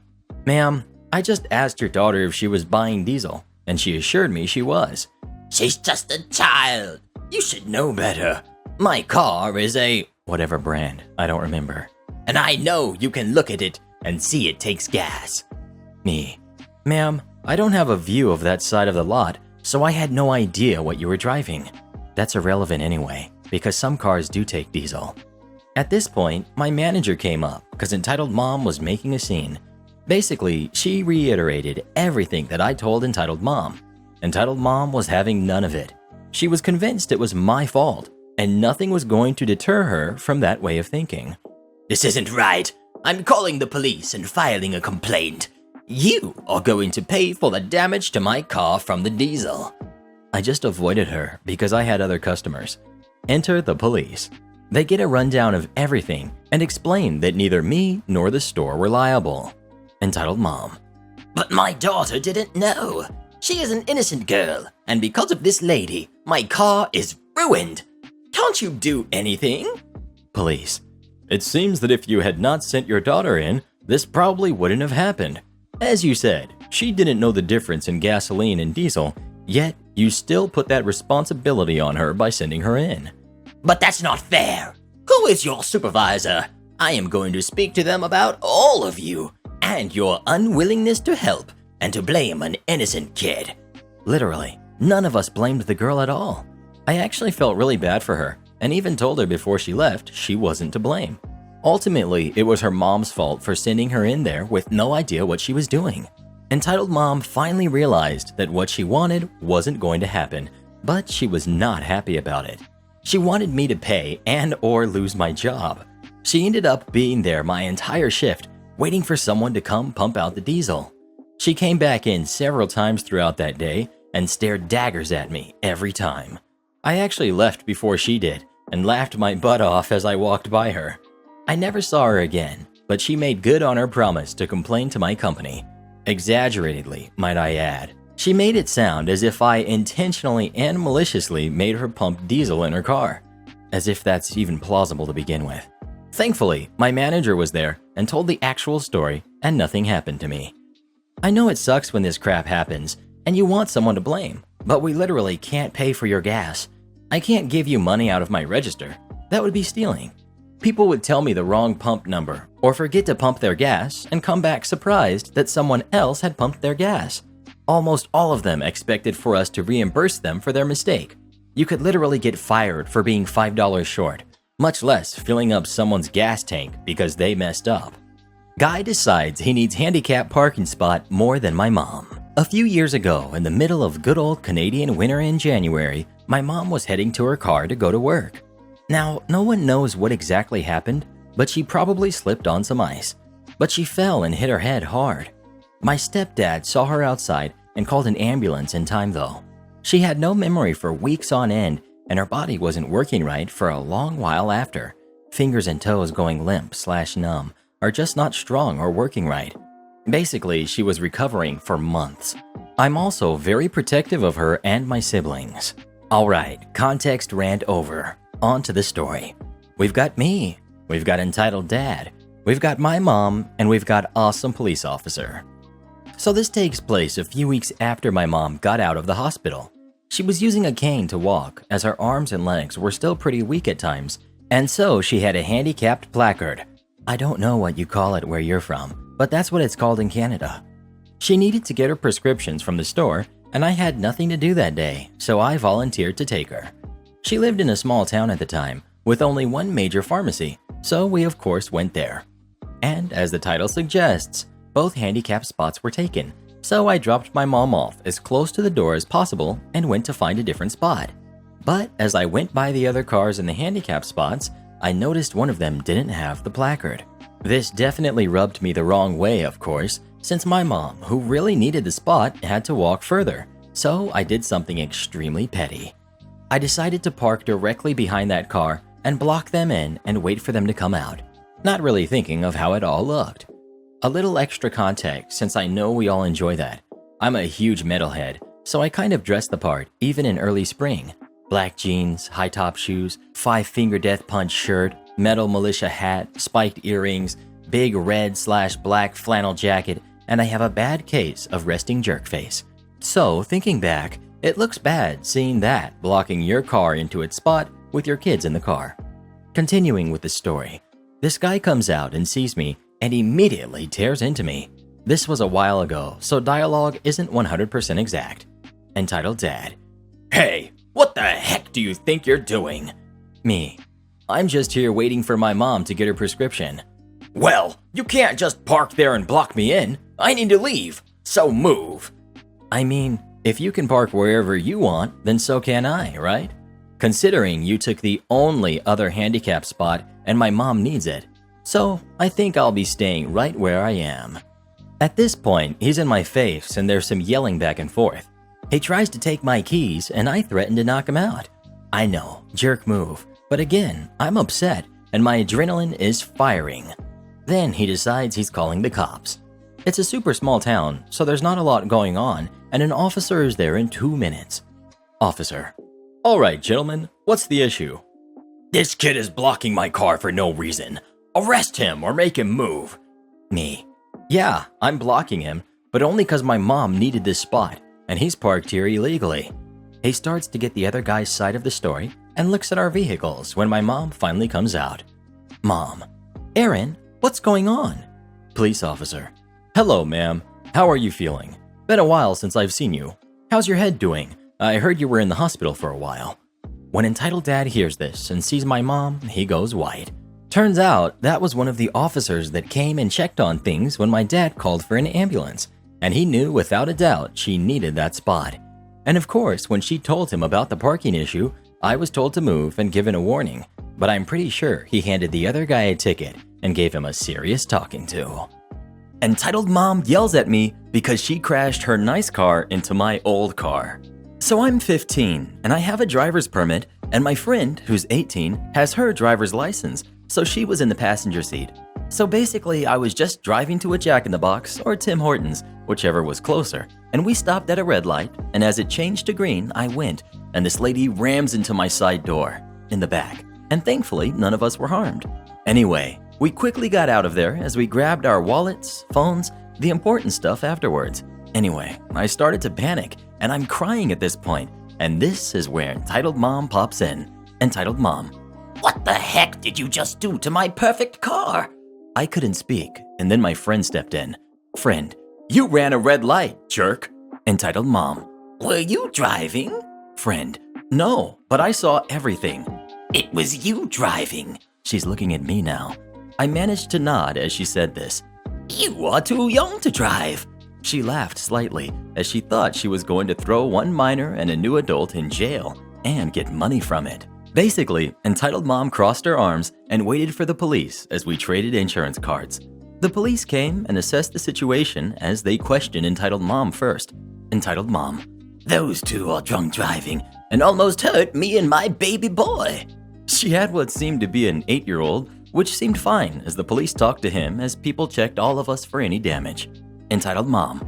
My baby boy is scared, and this just ruined life for him. The police just nodded and went to us. I was still crying. This seems like I'm a baby, but I have autism, which makes me scared of confrontation and yelling, and most definitely anything bad. And so basically the police questioned us as we explained the situation and showed them our driver's license and IDs. The police were extremely nice to me as I had a card explaining my autism, and they just generally helped me calm down. Anyway, the police saw cameras for a store outside which caught everything as they checked the traffic cameras and the store cameras. Entitled Mom smirked like a demon as she thought she would get away with this, and the police came back saying they watched the footage as the color drained out of her face as she kept changing her story to try to get out of the situation, and she said, My boy needs to go to football practice. If he's late, he will be kicked off the team, and it's gonna be your fault. While yelling at the officer, and then 10 seconds later she says, My mom is in the hospital, and I need to see her before she dies. And then, My baby boy needs to go to the doctor for shots, etc. So basically, in the end, she was in a police cruiser, and I was taken to Tim Hortons in an Uber with my friend and back to my home. I did press charges as there were so many witnesses, and in court she broke down saying, I need to feed my kids, while she had like Gucci and Louis Vuitton. I was able to fix my car and never ran into her again. Also, I live in an entitled neighborhood where it's the buzz box for all entitled people. People have messaged me regarding my post saying I made the story up. You can think that, but just to let you know, I do live in an expensive neighborhood where people think that they are better than others. Another edit. I got my learner's permit, not my driver's license. Driver's permit is where you have to have someone with their driver's license in the car with you as you drive. So what would you say to Karen if she ran into you and then blamed you for it? Just something to think about in case it ever happens. If she had been paying attention, she wouldn't have been in Karen's way. When I'm behind the wheel, you don't want to get in my way. Am I the jerk for finding my boyfriend's jokes about my body disturbing? Before Christmas, I fell and broke my hip. Nothing extreme because I'm young, but still had to have a surgery. Until February, I only moved to perform rehabilitative exercises. Then all of this began and I wasn't able to do anything, which made me grumpy as I'm used to at least walking a lot. Finally, 2 months ago, I was allowed to start a slow pilot session and also do yoga. I don't think I gained that much weight, but definitely lost some definition in my abs as I'd been used to working out frequently. Frankly, I was scared of gaining weight as I had an eating disorder when I was younger, and occasionally I get either concerned about my weight or concerned about being concerned about my weight. Surprisingly, I'm almost proud of myself because not only have I managed to get my old good bone moving again, but I also didn't have problems with having a bit of tummy. That was until my boyfriend started to joke about me being a bit fluffy. He knows about my past problems with food, so I assumed it was a weird slip-on. Then he did it again and again and again, telling me I wouldn't fit into my slacks after eating an ice cream, or that I looked like I was preggers. Initially, I told him my trouser size hadn't changed and he should Google pregnant women to see what they looked like. He shrugged it off as a joke, and so did I, until I found myself doing some weird things I did when I was ill. Playing with food instead of eating, trying to count calories, watching myself in the mirror, etc., and hadn't done them for 3 years at least. So next time he made another quip, I got angry and asked him to never comment on my body again. Even if I gained weight and looked like a horse, he should still be happy I was able to walk. He told me to calm down and that he wasn't aware I lost my sense of humor back on the operating table. I'm now confused. I don't remember whether I was being a jerk back then or it was all real. I even start to think about apologizing. Update. Big thanks to all of you for saving my sanity. I decided to talk to my boyfriend about the whole situation right now, and the outcome wasn't positive. He didn't understand why those remarks should be harmful if I was over my anorexia phase. Furthermore, when telling him nobody gets over eating disorders, he suggested I was lying to him when I told him I was okay, which was for me the last drop. We broke up, and I'm going to bond with my hip again. Not gonna lie, I'm sad. We've been together for 2 years. Also, to everyone who suffers from eating disorders, good luck. Watch out for stupid people and always put yourself first. To anybody who's experienced a broken hip, it sucks. Thanks again, you're all very kind, except this one guy who wrote me about not being attractive anymore. He sucks almost as much as broken bones. How would you feel if someone insulted you like that? And would you stay with a boyfriend or girlfriend if they had the nerve to talk to you like that? Or would you end the relationship like OP did? Please let us know. I always insult people. It's one of my favorite things to do. No offense, honey, but I just don't think you're qualified. After seeing a bunch of similar threads, I thought I would post my own story that was shared by a coworker friend and her former manager. Back in my call center days, a frequent issue among our female techs, my team had about 5 to 9 on average out of about 200, was to get someone who would insist on being transferred to a male tech. This happened at least once a week. My friend, Valerie, got a customer who insisted that he speak with a man before even mentioning his problem, saying, "No offense, honey, but I just don't think you're qualified." If a customer ever requested to speak with another technician for whatever reason, the policy was to tell the customer to call back. When told this, the customer demanded to speak with a supervisor. So he did. He spoke with the only female supervisor, Liz, on the floor, who loved getting these kinds of escalations, who asked the customer why specifically he felt the technician who transferred him wasn't qualified to assist him. Apparently, Liz had a habit of letting any female new hires know that if a customer wanted to speak to a supervisor because they demanded a man, they are free to let her know. It gets better. Liz had told me that normally these calls end with a very resigned and defeated customer being transferred back to a different, and female, tech to resolve the issue. But this customer that had escalated from Valerie refused to believe that another woman would be in any position of authority in our company, and he demanded to speak with Liz's boss. Liz told the customer that she was the final point of contact he was going to get, and if he didn't like it, he could call the corporate office. The customer assured Liz that he would do so and hung up. A week later, Liz finds out that the customer actually did call corporate to complain. However, unlike tech support, the customer interaction department of the corporate office was mostly women. When the VP of customer service got wind of this guy, she made sure that the few male members of her staff were suddenly unavailable to speak with him and even spoke with the customer personally.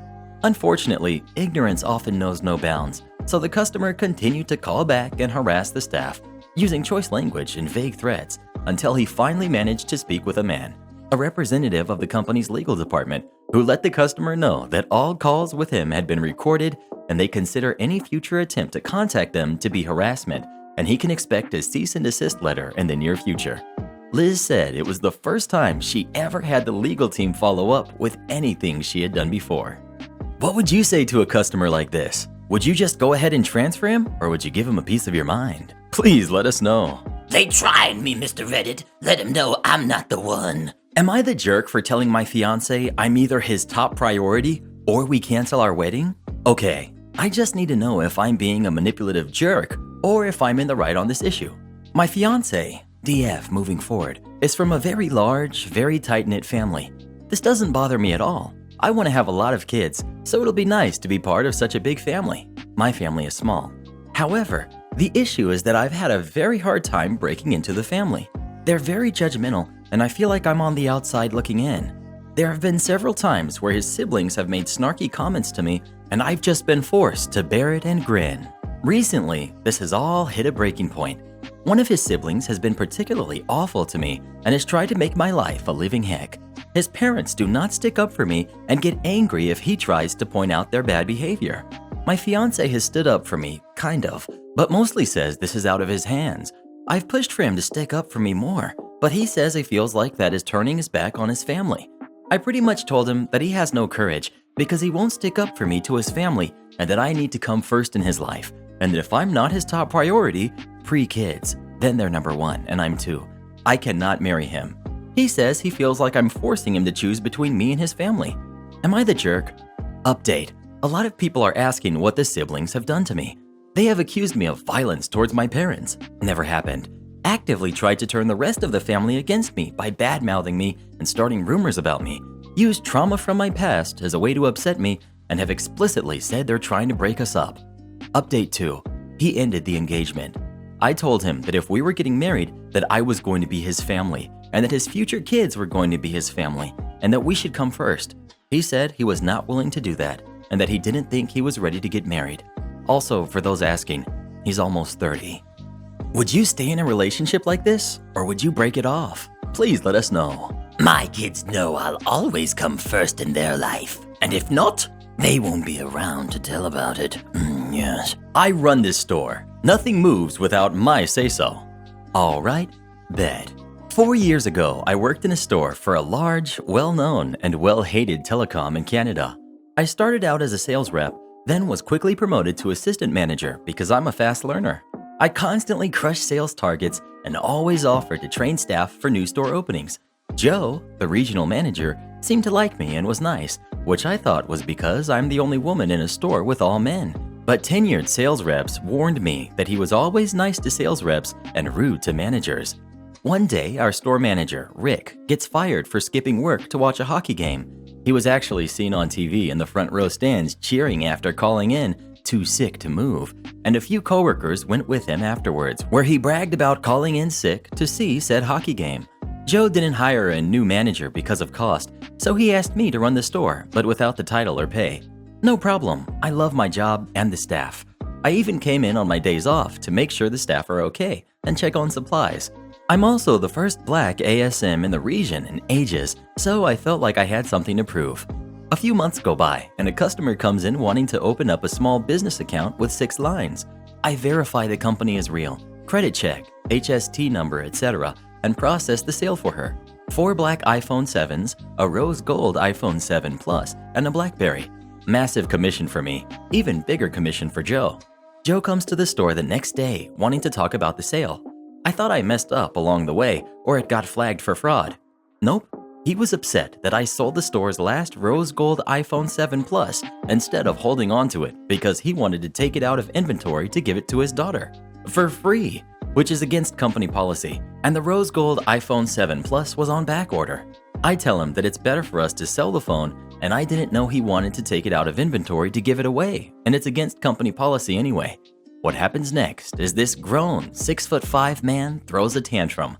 I'm talking fists balled up at the sides, shrieking, You don't run anything here. This is my store. You're not the store manager. My name is on file as store manager and regional manager. Nothing happens in this store without my say-so. Nobody breathes unless I say so. I calmly straighten out my uniform and nod, thinking, you run crap and I just work here? Got it. All right, Denzel, you gon' learn today. Cue malicious compliance. He leaves, and the other staff ask what the heck that yelling was about. I say, well boys, I don't run crap. I just work here. If you need anything, and I literally mean anything at any time, call Joe.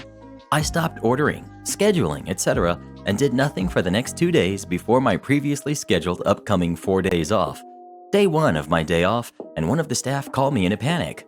Thick like grits. I noticed there's only 1 roll of toilet paper left. Can you stop by and order more? I said, nope, sorry. Call Joe if you need anything, and don't call me on my days off anymore. Click. My staff support me and ring Joe's phone non-stop for those 4 days with the most mundane crap. Hey Joe, we're out of toilet paper. Can you get us some? Hi Joe. The windows are dirty. What should I do? Yo, Joe, what's the schedule for next week? Thick like grits didn't make one.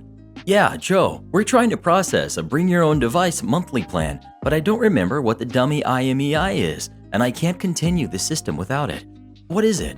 Hey Joe, we're out of SIM cards, so can't process any more sales involving phones at all. Hey Joe, we're on our last few sheets of printing paper, so can't print contracts, etc., etc. Joe calls and texts me non-stop, but I'm off for the next 4 days, so I ignore everything. Sit at home, bake some cookies, spend time with my boyfriend, now husband, hit another mall and go shopping, get my nails done, get my hair done, and relish in the thought of Joe's stupid face stressed out at an ant infestation and his stupid eyes bulging out of his head every time my staff call asking for toilet paper. I come in for my next shift, relaxed, fresh silk-pressed hair and killer nails, and Joe is already waiting for me in the back. Thick like grits. Why is the staff calling me and asking ridiculous questions the last few days? Why are we running out of critical supplies that halt sales? Me. Well, Joe, you told me that nothing moves without your say-so and that I don't run anything in the store. You do. So I told them if they need anything to call you, the person who runs the store. Cue the confused Pikachu look on his face. Not like that. I mean like, just please run the store as you see fit. There are ants everywhere, and the floors are sticky, and I brought you guys some SIM cards. He scurries out of the store. I graduate from university that year and applied for a role at head office. Joe got upset and said he didn't want to lose me at the store and dangled the thought of making me store manager if I stayed. Oh well, at that point, I just wanted out. I aced the interviews and got hired. I've been here ever since, and I never have to interact with Joe. Forget you and the ants, Joe. Am I the jerk for refusing to give my boyfriend parental rights over my kids if we marry? My boyfriend is technically my ex-husband. We were married and we tried for years to have kids. Getting pregnant wasn't the problem. Having a baby was. We had multiple late losses. Genetic testing revealed that the problem was solely on his side, and to have kids, we would need a sperm donor. We argued bitterly over it for a long time and came to a compromise. I needed a living child. He couldn't deal with using a sperm donor, so we decided to legally divorce. I would go back to my maiden name, have a baby on my own, and after the child was at least sleeping through the night, we could get back together in some capacity. He said he was fine with being a stepfather, but not a father to a non-biological kid with all the responsibility. This happened, and we even moved back in together when my kids were 3. It's been a few years since then. They've since actually bonded. My now boyfriend is talking about getting remarried and is even floating the idea of adopting my children. He says that he's even changed his mind and would be okay with them calling him dad. I'm okay with remarriage, but I don't want him getting paternal rights. My kids call him by his first name, which he insisted on. I had to do and pay for everything to do with having my kids alone. We saw each other a few times during my high-risk pregnancy, and I gave birth with just my siblings for support. I did 100% of their care as infants to now. I had to learn to parent multiples alone. I have, up until the last year, been their sole financial support. They are my kids. He shouldn't get paternal rights because he doesn't deserve them. He put me through heck to have them. I don't want to basically say that everything that happened was A-okay and let him go back on his insistence when I still have every bit of his decisions affecting me and my life. Some of our friends and his family say that I should be more forgiving and accept that it's hard for a man to accept and takes a while most of my family agrees with me. Well, what do you think? Would you go ahead and give him paternal rights or not at all? Please let us know. That was a lot to wrap my head around. I need a smoothie. The most insane return I've ever seen at the department store. It was about 17 or 18 years ago in a large department store anchor in the mall. I was working the blue jeans counter on the first floor of the store. It was the closest checkout to one of the big side entrances. A kid about 11 or 12 comes up to my register with 2 giant shopping bags in tow, the biggest bags our store makes, and they are bulging, and he's straining to carry the bags that are practically dragging behind him. The kid says he wants to return some stuff. Well, that's what we're here for. Well, we'd rather sell stuff, but we're also here to process returns. I'll do my job. This kid then starts throwing all the various items onto the counter, and they all have their tags with the little proof of purchase barcode we put on them at the time of purchase, so we could take them for return without a receipt. So they all should be valid returns. He piles up a lot of stuff on the counter for returns from all around the store. He was throwing down jeans, pants, socks, ties, shirts, sneakers, high heels, everything. It was essentially an entire family's wardrobe, and it was all scanning as valid returns, as everything all had the tags and proof of purchase. Since who sells every item is tracked with those barcodes, and we were all on a quota system that is tied to our rate of pay and performance evaluations, these returns would count against somebody who would likely be in trouble for the huge hit their performance would take. Well, eventually this giant pile of clothing was finished tallying out, and it came to several thousands of dollars worth of clothes to return. Now, before I pushed the button to finish the return, I had to ask a scripted question to the young customer. Do you want the return in the original tender? His eyes lit up like Christmas morning. Tender? Yeah, I want tender. Okay, original tender it is. I push the button for that, and the register makes that loud grinding noise it makes while it prints out a receipt, as I tell him that however many thousands of dollars was returned to the credit card that all this stuff was purchased on. He goes from giddy to whiny brat in 0.5 seconds flat. But I want cash. Give me cash. I want cash now.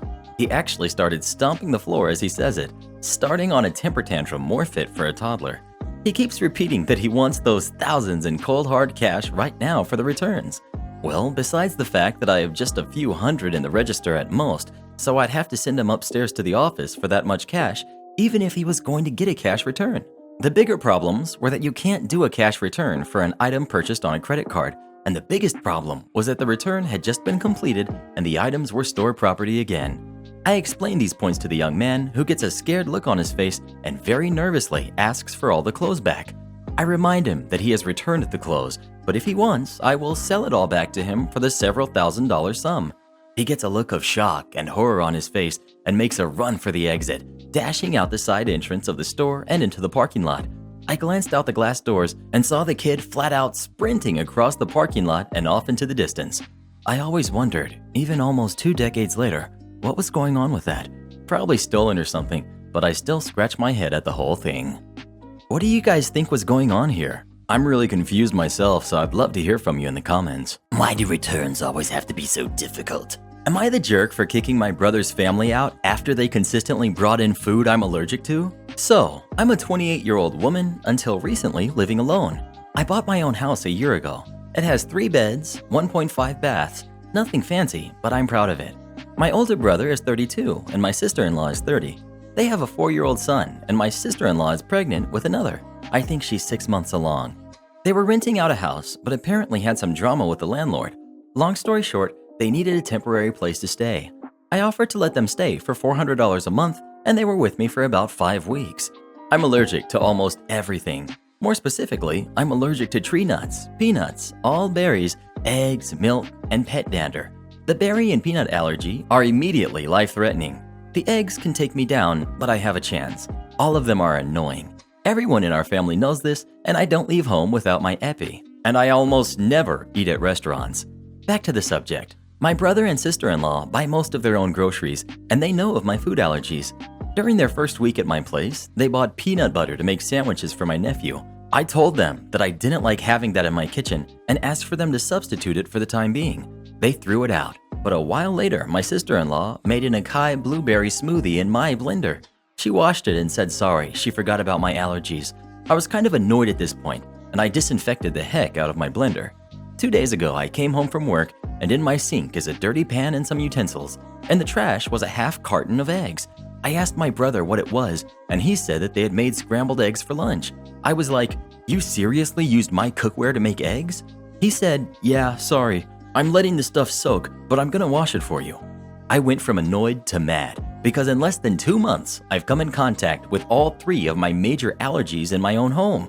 I told my brother that that was not cool, and they've disregarded my dietary needs too many times and asked that they pack up and go stay with our parents. Yesterday they left. My brother thinks I'm unfair because from our parents' place, his commute to work is 1 hour and they're far out of the city. And it's not like I ingested any of the food. He's asked me to reconsider, and my sister-in-law was apologetic and mopey before leaving. The only person I feel bad for is my nephew. He's done nothing wrong and I love him, but I can't tolerate my house guests ignoring me. My parents want us to reconcile, but they haven't asked me to let my brother or sister-in-law come back because they know how serious this is. Edit. Thanks everyone for the mostly kind comments. I'm still a bit mad and I don't think what they did was intentional, but I know I was in the right here. Hopefully they'll find a new place relatively soon, but I need to have a serious discussion with my brother about what happened. And shout out to the one guy in the DMs saying I'm lying about my allergies for attention, because there's no way one person can be allergic to that much. Way to straight up announce you didn't get a full education. Speaking of allergies, do you have anything that you're allergic to? And if so, what is it? Please let us know. I'm allergic to our viewers who forget to smash that thumbs up. That time a customer tried using my dead uncle as leverage to bargain. This happened a couple of weeks ago, but it still upsets me when I think about it. My place of work is a family business. My grandfather founded our store. My dad and mom bought it from him, and I'm now working the desk along with some of my siblings. My mom and dad didn't originally plan to be the sole owners. However, my uncle also was very involved with the business and wanted to go in on it with them.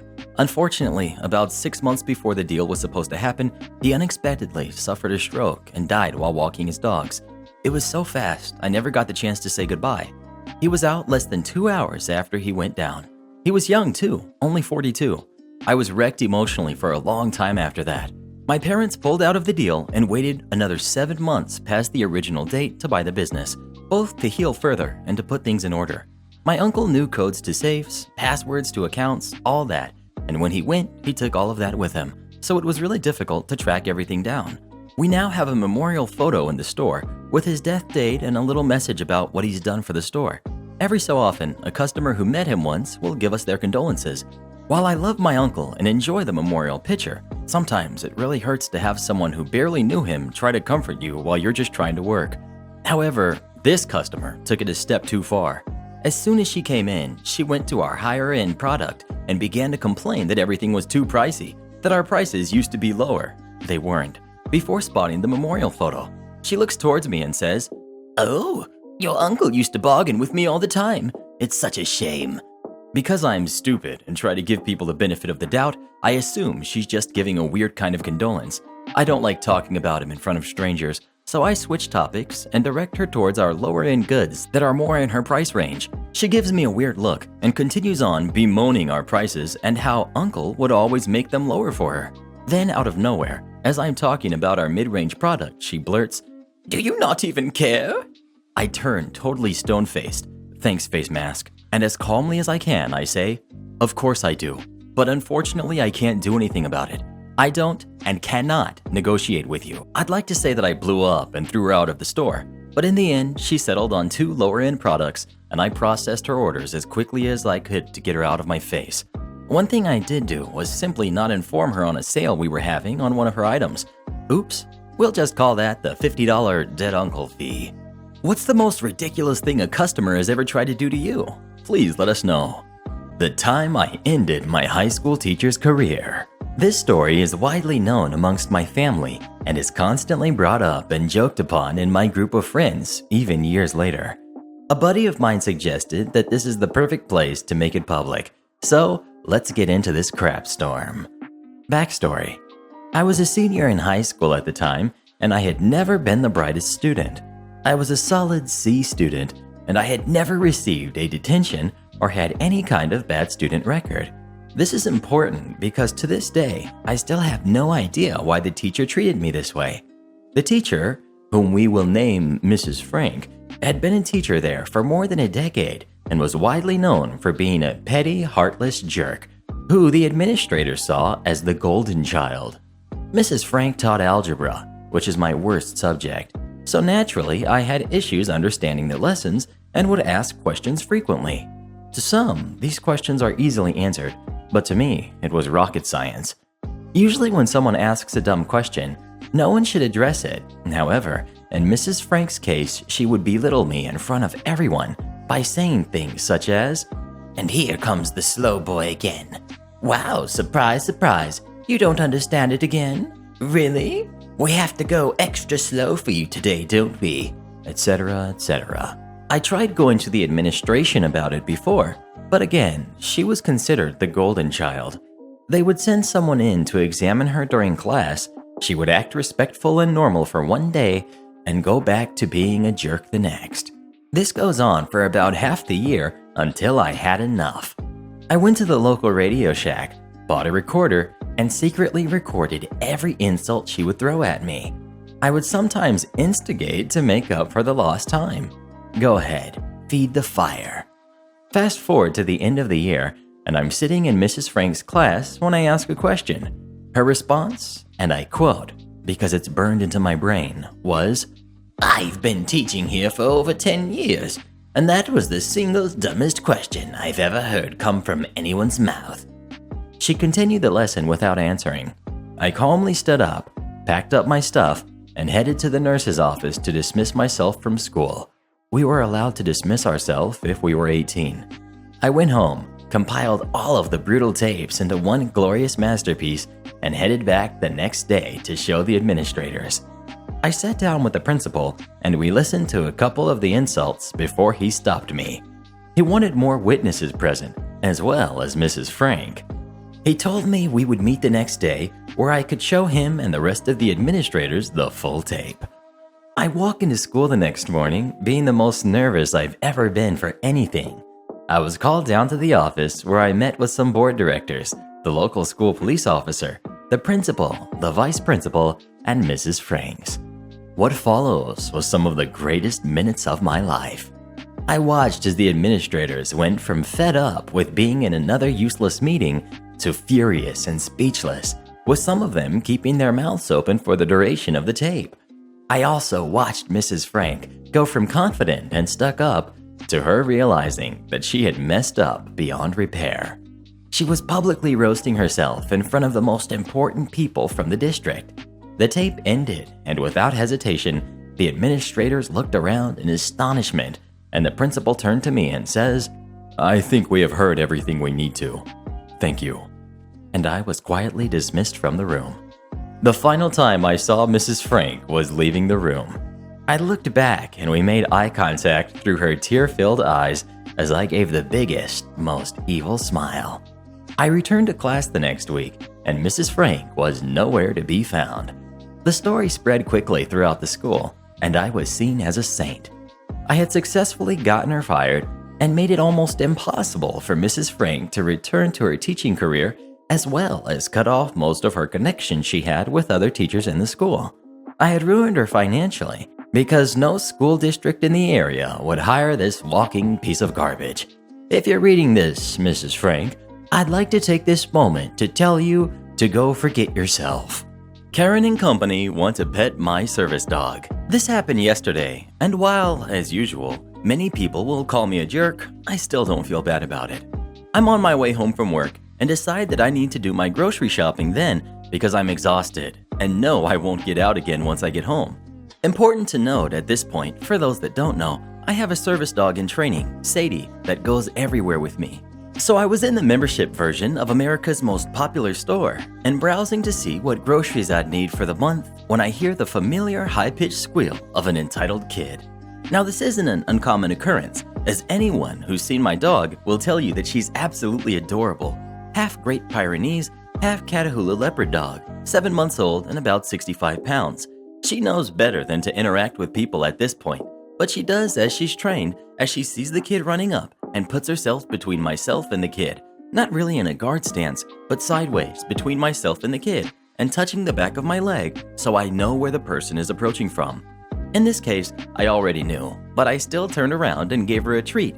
She's still learning after all, and told her to heel. She does as she's told, and the kid slows and comes to a stop now that I'm between him and Sadie. We've got entitled mom, and we've got the kid. Kid. Your dog is so cute. I want to pet it. Me. I'm sorry, but see the vest with the patches she's wearing? It says service dog, do not touch.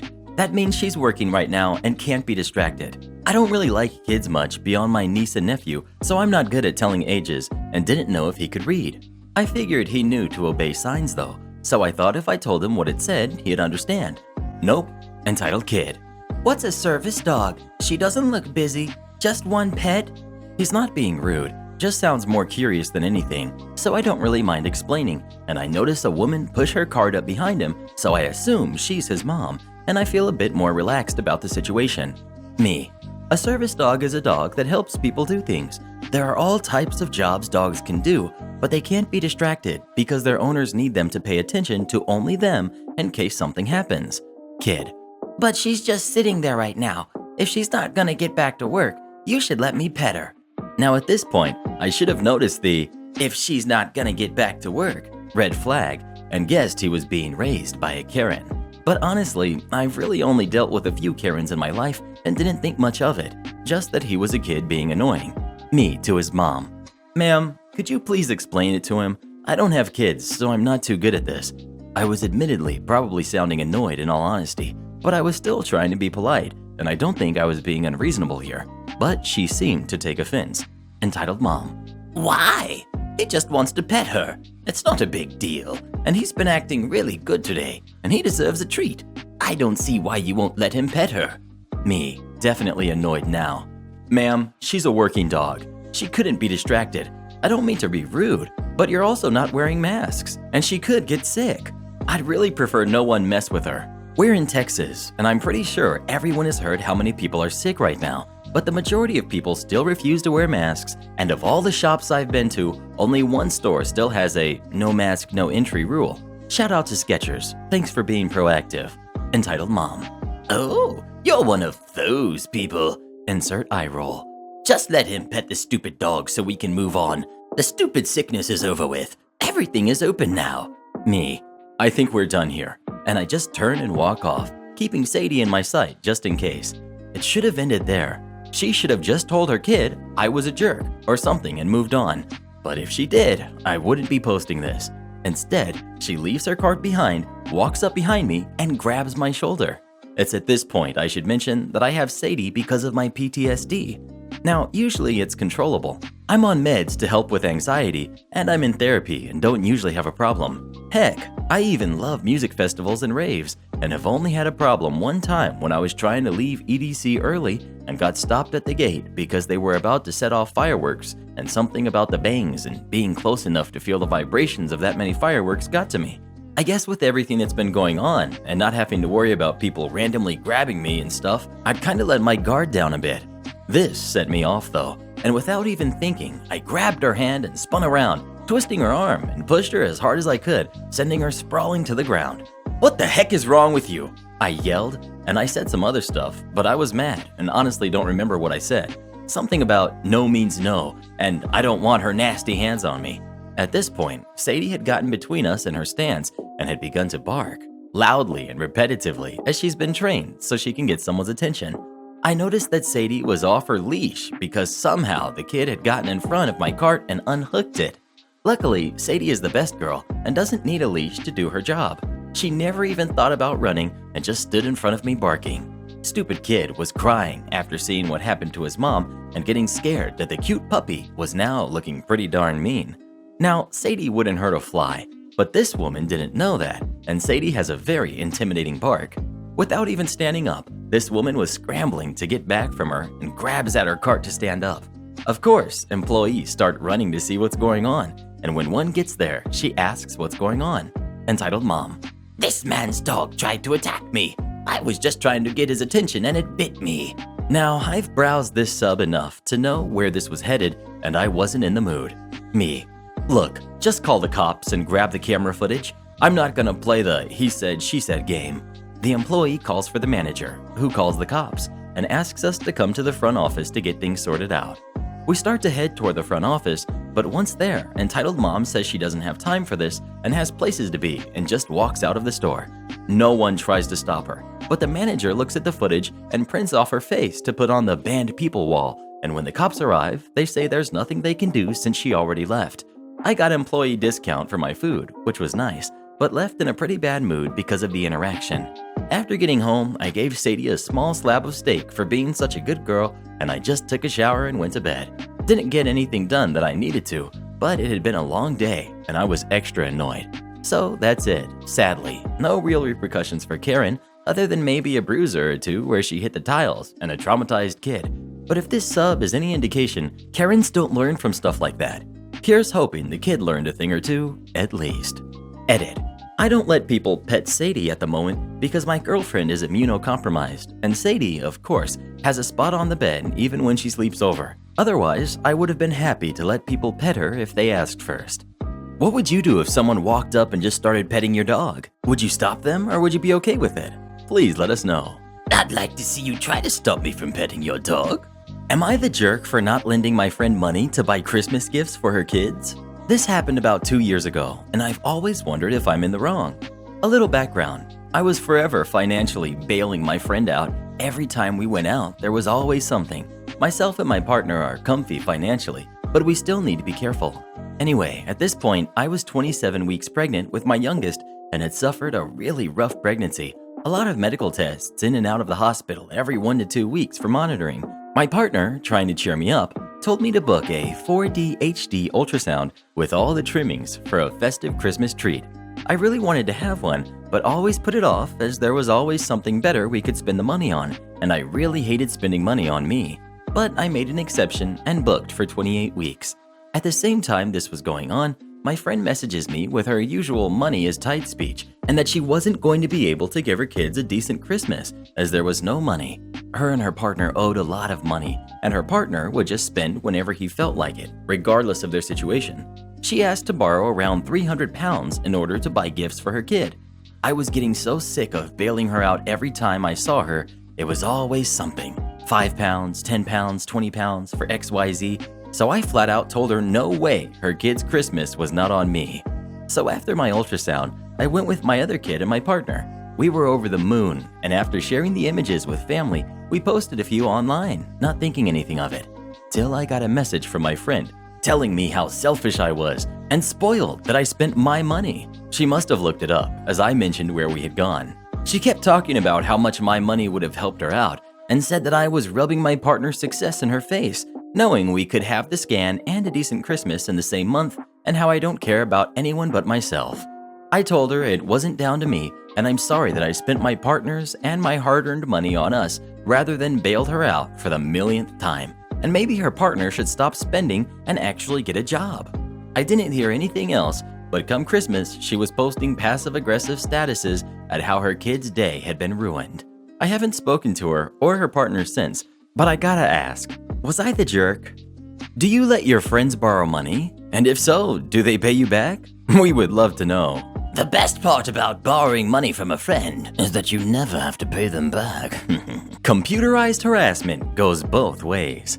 Gather around, for this is a story of the liberation of the little guy. Basically, debt buyers are companies that buy people's debts from different banks, and their entire purpose is to collect those debts. Their MO is harassment. Day 0. I get a pre-recorded call. Regarding your car loan, we have tried to reach out. You have been evasive. Drastic actions will be taken. Press 1 to call one of our operators or call 55555. I don't have a car and haven't taken any loans recently, so I find it weird, but I want to make sure someone didn't steal my identity. I press 1, but no answers. I just hope they never call again. Boy, was I wrong. Day 3. I get 3 calls from their phone number, but I don't answer because I'm working. I block their number. Day 4. I get another call from a phone number with the same digits except the last 2. I finally pick up and get the same pre-recorded message. I press 1 and someone answers the phone.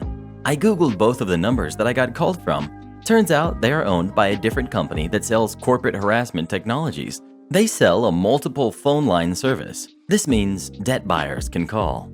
Idiot operator. Hello, this is Debt Lawyers Inc. Who am I speaking with? Me. Hello. I was just wondering who you were trying to call. Operator. Can I please have your name? Me. No, you called me. Please tell me who you are looking for. Operator. I'm looking for Aldo Aguilar. Me. That's not me. Please stop calling me. Do you know Aldo Aguilar? I do not. Please stop calling me. How long have you had this phone line? That is none of your business. I am not Aldo. I don't know who Aldo is. Firmly. Stop calling me. Operator. Okay, have a good day. So now I know no one has taken a loan with my name. I am relieved. I hang up thinking it was all over. I wouldn't be here writing if this had been over. Day 5. I get a call from them at 9 o'clock. I start work at 9:30, so I pick up. Me. Bueno.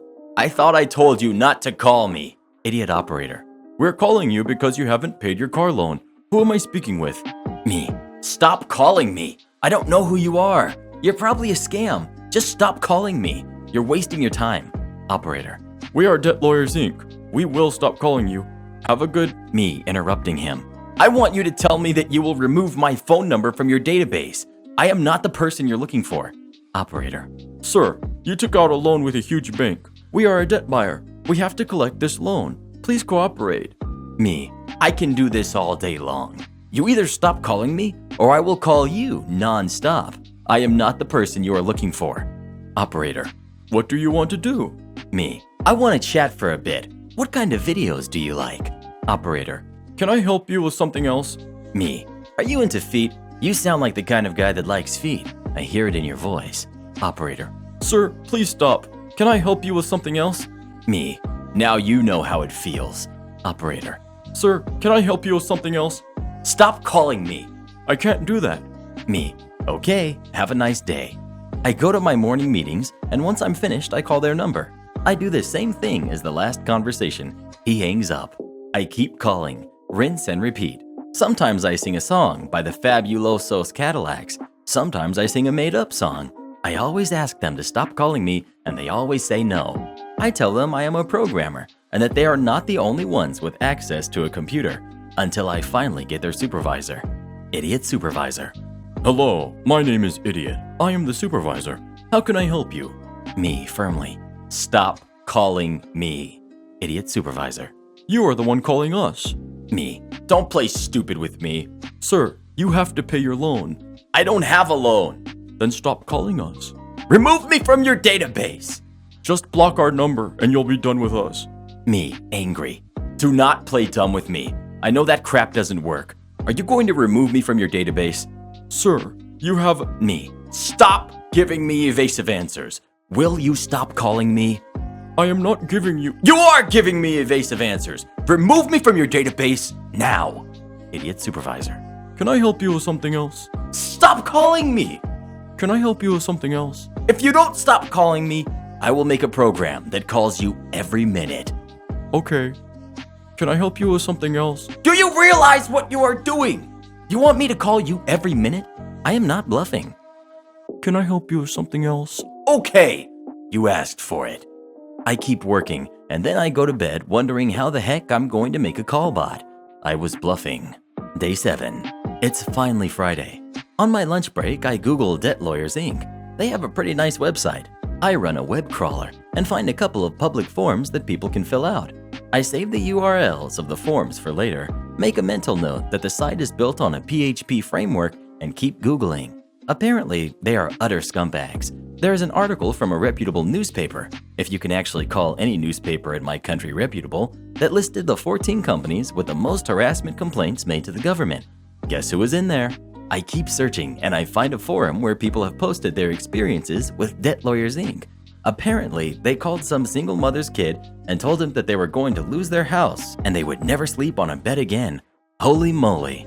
Now I really want to annoy them. There is no better time to code than Friday night, so I call my friend Roberto, who is well versed in the art of PHP. I offer him a 6-pack in exchange for his help, and he accepts. I ask him if, by any chance, he knows how to make software that can call them incessantly. Unfortunately, he does not. We get to coding, but realize their website is too secure. We realize they don't have a CAPTCHA in their job application form. This is going to be fun.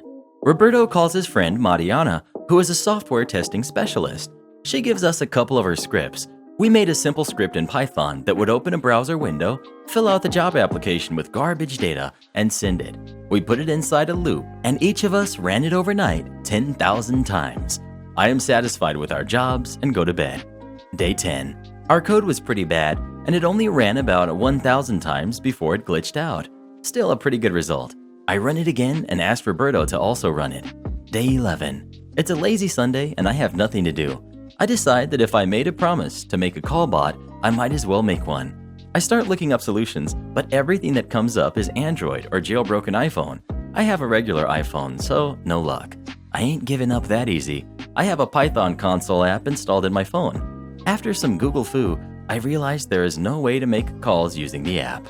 I take one more shot and check out the Shortcuts app. I knew it could be used to automate flows in an iPhone, but I always ignored it. I open it and see I can make phone calls. This is going to be much easier than I expected. After a quick look at a tutorial, I make a loop that runs 50 times and calls them. This isn't enough since they can just never hang up and leave the bot hanging. There's no command for hanging up, so I'm just going to need to get creative. There is a command for turning on airplane mode and one for turning airplane mode off. So I make a shortcut that calls their phone number, waits 40 seconds, turns on airplane mode, waits 2 seconds, turns off airplane mode, waits 3 seconds, and calls again.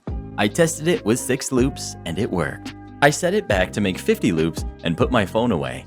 I would call them on Monday.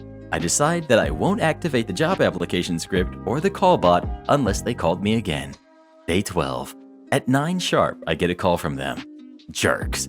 I wanted to give them a chance. They've lost their chance. I pick up their call, press 1, and they immediately hang up. I call them back. Someone answers, but they won't say a word. Me. Bueno. Idiot operator. Doesn't say anything. Me.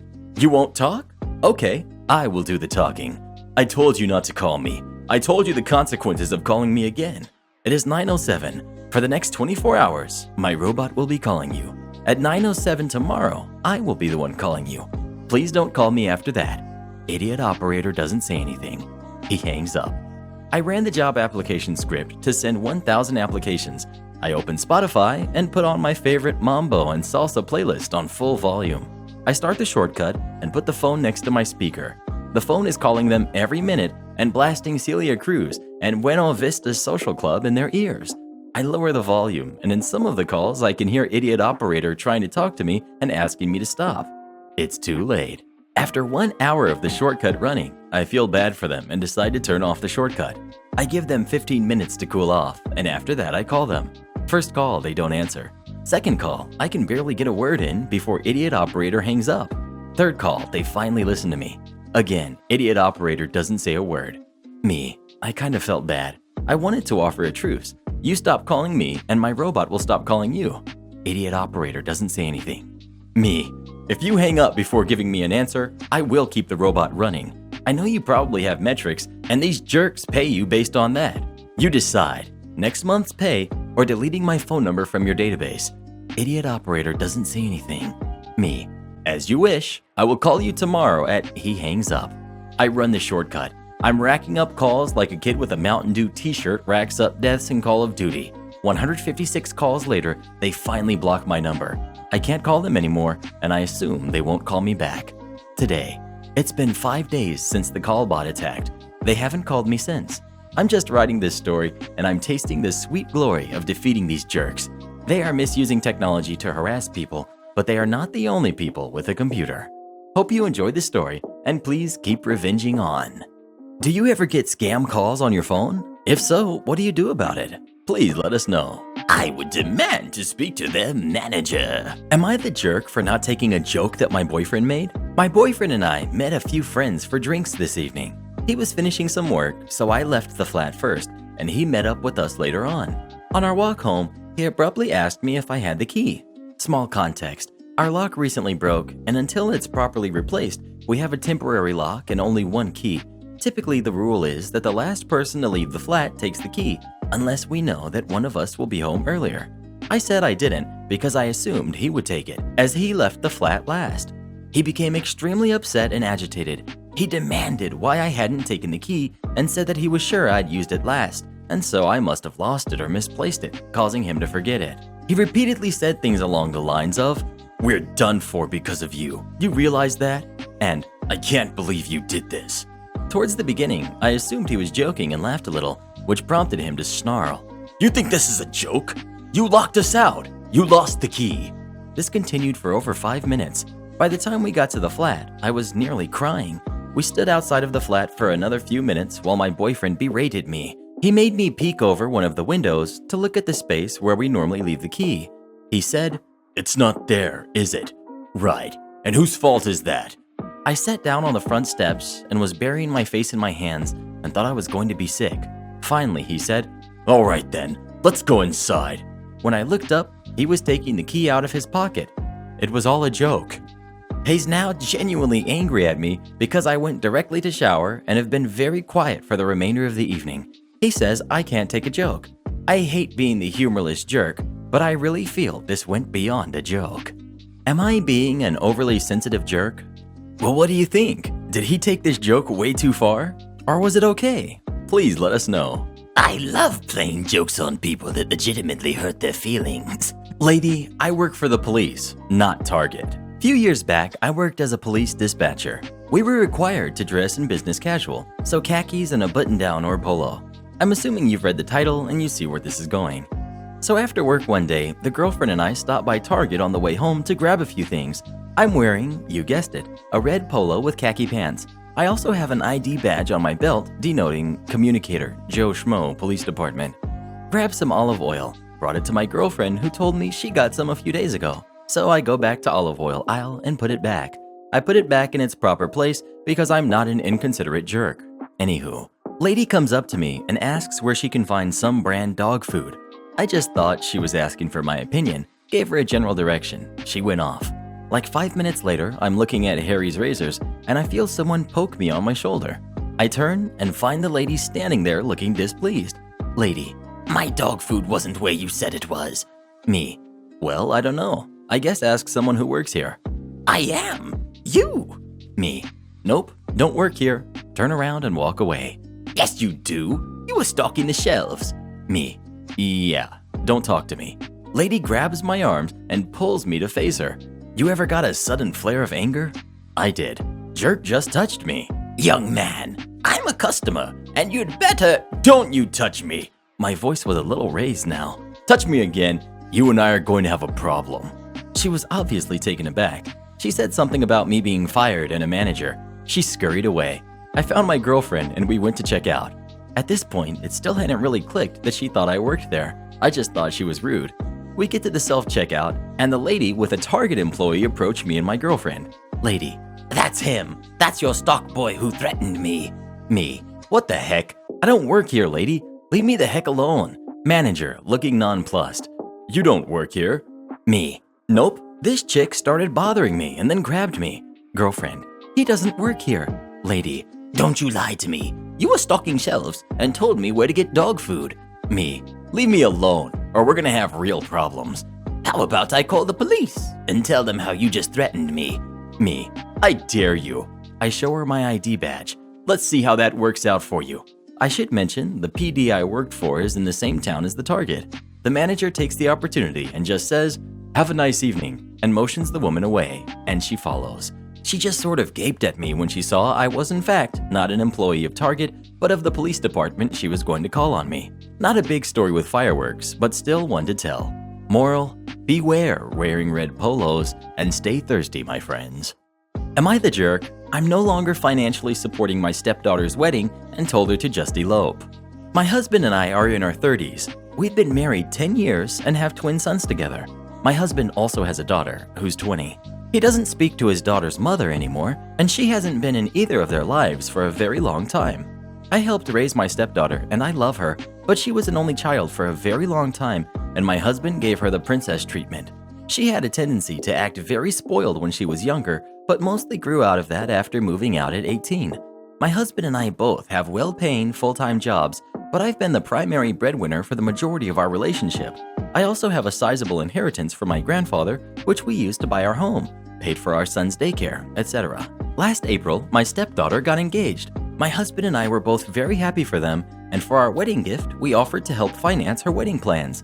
They were supposed to get married this August, but the chosen venue told us they'd either have to reschedule to next year or change their guest list to less than 50, and that everyone would have to wear masks. The original wedding had 200 guests. Stepdaughter asked us if my husband and I could pay for a different venue she found that would be available in October. I already paid a very large, non-refundable deposit for the original venue, plus extra for open bar services that would be provided.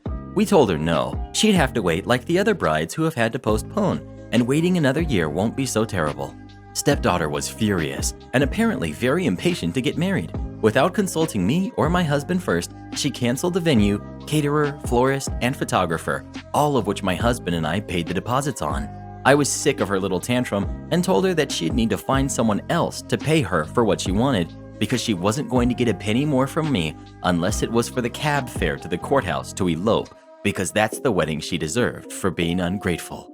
She has since called her dad, sobbing multiple times and apologizing and begging for a second chance. I called all the people she canceled, and they were mostly understanding, and a few offered to renew the contracts stepdaughter terminated. I said no and have cut my losses on this issue, which my husband disagrees with and says I'm being too harsh. I told him I would no longer enable stepdaughter's bratty behavior, and if he wanted to pay, he could use his own income. Mine paid for over 60% of the wedding costs. Husband thinks I'm being just as hard-headed and unreasonable as stepdaughter. Am I the jerk? What do you think? Would you pay for more of the stepdaughter's wedding after she canceled all of your non-refundable deposits? Of course she should pay. A wedding is a once-in-a-lifetime event and is supposed to be perfect. Entitled Mother wants free food because it's Halloween. Several years ago, I worked as the manager in a coffee shop inside a hospital. Since the size of the shop / our usual customer base is fairly small, there was usually only one person working, although there were exceptions to that rule. The benefit of this is that the owner let us basically run the store however we wanted during our shifts. The consequence is that we have no support when problems arise, problems like entitled parents. Since I was the manager, I often volunteered for undesirable shifts, especially holidays.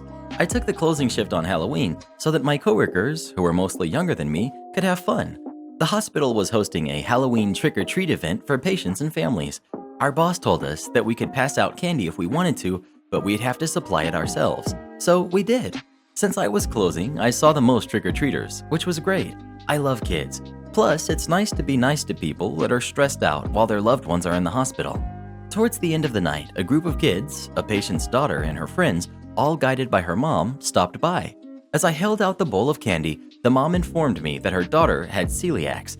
None of the candy left was gluten-free, and asked if her daughter could have a bag of potato chips instead.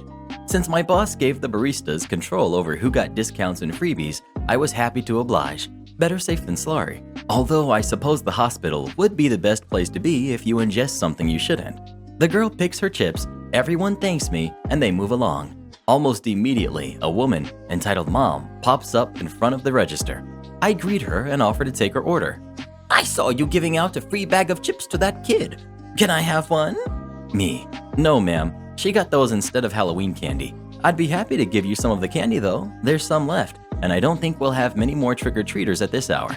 Entitled Mom. But I don't want candy. I want potato chips. Ooh, or maybe a protein bar. Do you have the cookies and cream flavor? She then proceeds to make a mess of my display basket of protein bars looking for this flavor. A couple nurses I recognize step behind her, forming a line. Me. Ma'am, I can't give you free food. You'll have to buy it. But I don't want to. It's Halloween. You're giving free stuff away anyways. Me. I'm afraid I can't do that, ma'am. Please either place an order or step aside so I can serve the customers waiting behind you. Entitled Mom scoffs and takes a step back in offense. One of the nurses uses the opening to sidestep in front of her and place her order. Entitled mom starts making a fuss. It's been years and I can't remember her exact words, but I'm sure we've all heard similar stuff from other entitled people. I try for a moment to calm her down before giving up on a lost cause and just handling the nurse's orders. There is only one barista working after all. The nurses very valiantly started loudly talking with each other and with me so I couldn't hear entitled mom's complaints and would have a reason to talk to them instead of responding to her. After a few minutes, a man and a girl step out of the elevators across from the coffee shop. The man sees entitled mom and turns beet red. Hello, unentitled husband and daughter. He sits their daughter at one of the tables and walks over to entitled mom. He gently takes her by the wrist and ushers her to his side, away from both the shop and the seating area. By now, the nurses leave, and I can kind of hear the whisper argument that entitled mom and her husband are having, but I can't really make it out. However, I'm sure this wasn't the first time she'd behaved this way and that it was a point of contention between them. Eventually, she huffs again and goes to sit with their daughter. The husband comes to the register and orders their drinks and some sandwiches. No chips or protein bars. He glances over his shoulder to see if entitled mom is looking and slips a $20 bill into my tip jar. I offer him candy, which he brings to his daughter while I make their drinks. Also, I just want to add that I'm a woman and I was wearing a witch's hat and black lipstick during this entire exchange. I hope that mental image is as entertaining to you as it is to me in hindsight. You've got 5 seconds to choose, a bag of potato chips or a cookies and cream protein bar. Please let us know. That protein bar would be good after my Zumba, but potato chips are a guilty pleasure of mine. Entitled mom breaks my friend's phone trying to prove a false claim. Okay, so this literally happened 20 minutes ago at the time of writing. And this story, unfortunately, is about my own mother. Yes.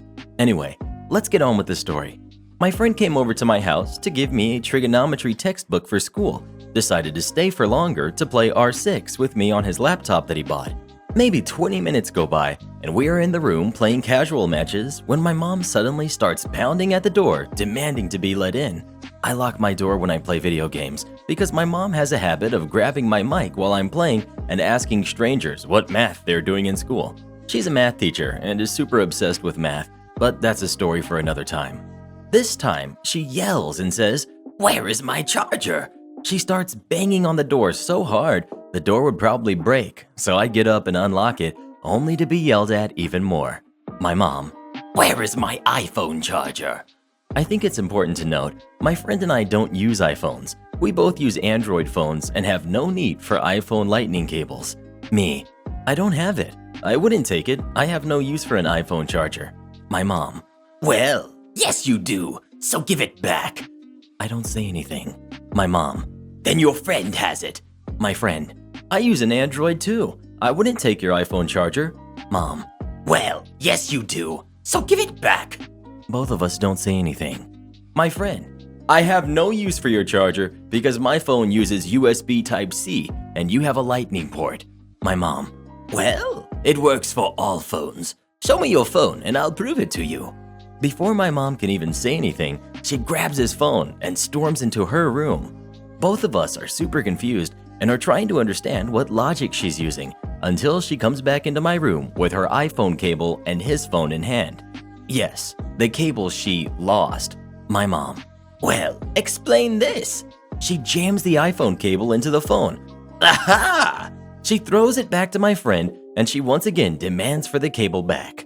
Me, don't you have it in your hands?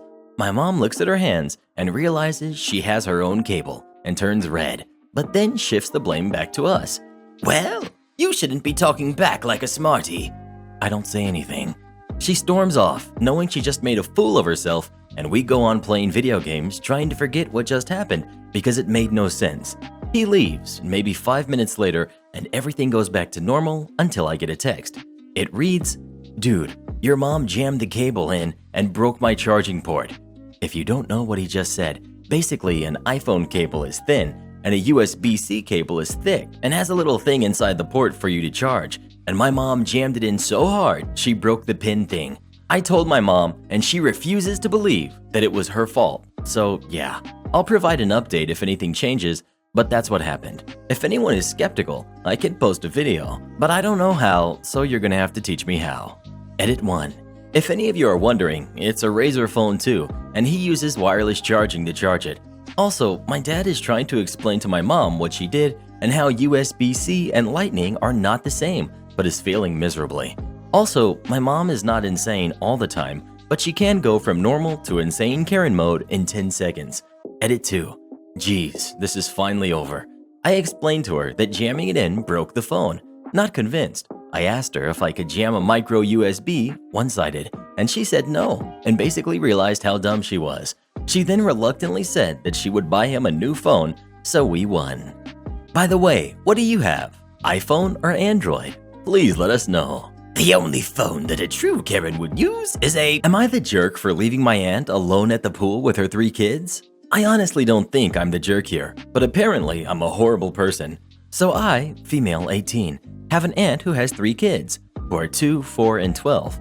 I don't see them very often or spend much time around them, but my family is doing a small 4th of July thing today, so we're all together at a local pool. Social distancing, masks unless in the water, etc. We're staying at my grandfather's house for a few days, and it's about a 30-minute drive from the pool. This morning when we came up, my grandfather and uncle, kid's father, went to play golf while my aunt took the kids to the pool. I drove myself to the pool in a different car as the aunt and kids usually swim for 6+ hours straight, and I didn't want to stay at the pool for that long. I made it known before we left that I was taking my separate car. I swam with the kids for about 4 hours, but then decided that I was ready to head back to the house. I got up to let my aunt know, and she freaked out. She told me that I was being impolite and rude by leaving, and that since she had bought me lunch, I had to stay. She didn't buy it. It was put on my grandfather's account. She said that I was going to make the kids upset and that she didn't want to have to take care of them alone. I told her that I was sorry, but I had stuff that I wanted to do back at the house. She started yelling in the middle of this public pool about how I was ungrateful for not helping and for leaving the kids, how I don't deserve to be up at the house, how I'm being a horrible family member. Of course, now the young kids are crying because mommy is yelling at their cousin and they don't know why. So I just turned around and left. My uncle and grandfather were already at the house when I got back. My grandfather thinks I'm in the right. They're her kids, not yours. If she can't be alone with them, that's a problem. But my uncle and grandmother are extremely upset that I left her at the pool alone to deal with them. 2/3 of the kids are fantastic swimmers. The youngest is the only one that needs help and to be watched a bunch. I honestly don't think I'm in the wrong, but my aunt isn't speaking to me, my uncle keeps making rude remarks, and my grandmother is passively aggressively saying things to the small kids like, "Oh, I know. I'll take care of you. OP isn't very nice, is she?" Am I the jerk here? What do you think? Should she have stayed, or was it okay that she left? Please let us know. How dare she leave her aunt like that? So ungrateful. Entitled family thinks they own the entire beach. Hi guys, this isn't my story, but a family friend of mine, and after she told me this story, I knew it belonged on here. I'm going to make this a 2-parter since the first part is actually kinda long. Quick backstory. My family, who aren't involved in this story, and family friends own beach houses in a little bay area that eventually leads out to the ocean. There are several small piers within the boardwalk area where families can swim and jump off of the piers. They have netting surrounding the pier to indicate how far families can swim. Beyond the netting, that's where boats, kayaks, etc. can run.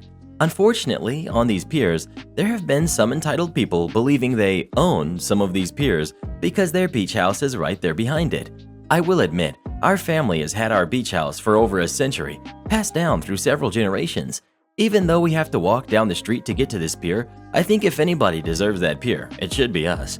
Anyways, on to the cast of our story. We've got family friend, we've got family friend's neighbor, we've got entitled mom, entitled kid, and neighbor's daughter. The first part of the story happened to neighbor, who eventually told family friend what happened. After swimming hours are over at the pier, families like to go there to catch crabs.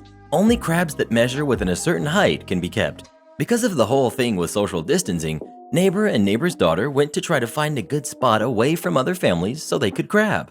They actually got a really good spot at the end of the pier away from everybody else, and they set up their things there. They were only planning on catching a few crabs and then heading out. It was only a few minutes into their crabbing when the 15 to 16-year-old entitled kid came marching right on up to neighbor and neighbor's daughter. Entitled kid, Hey, you're in my spot.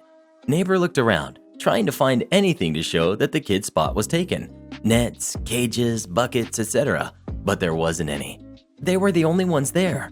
Everyone else was on the other side of the pier.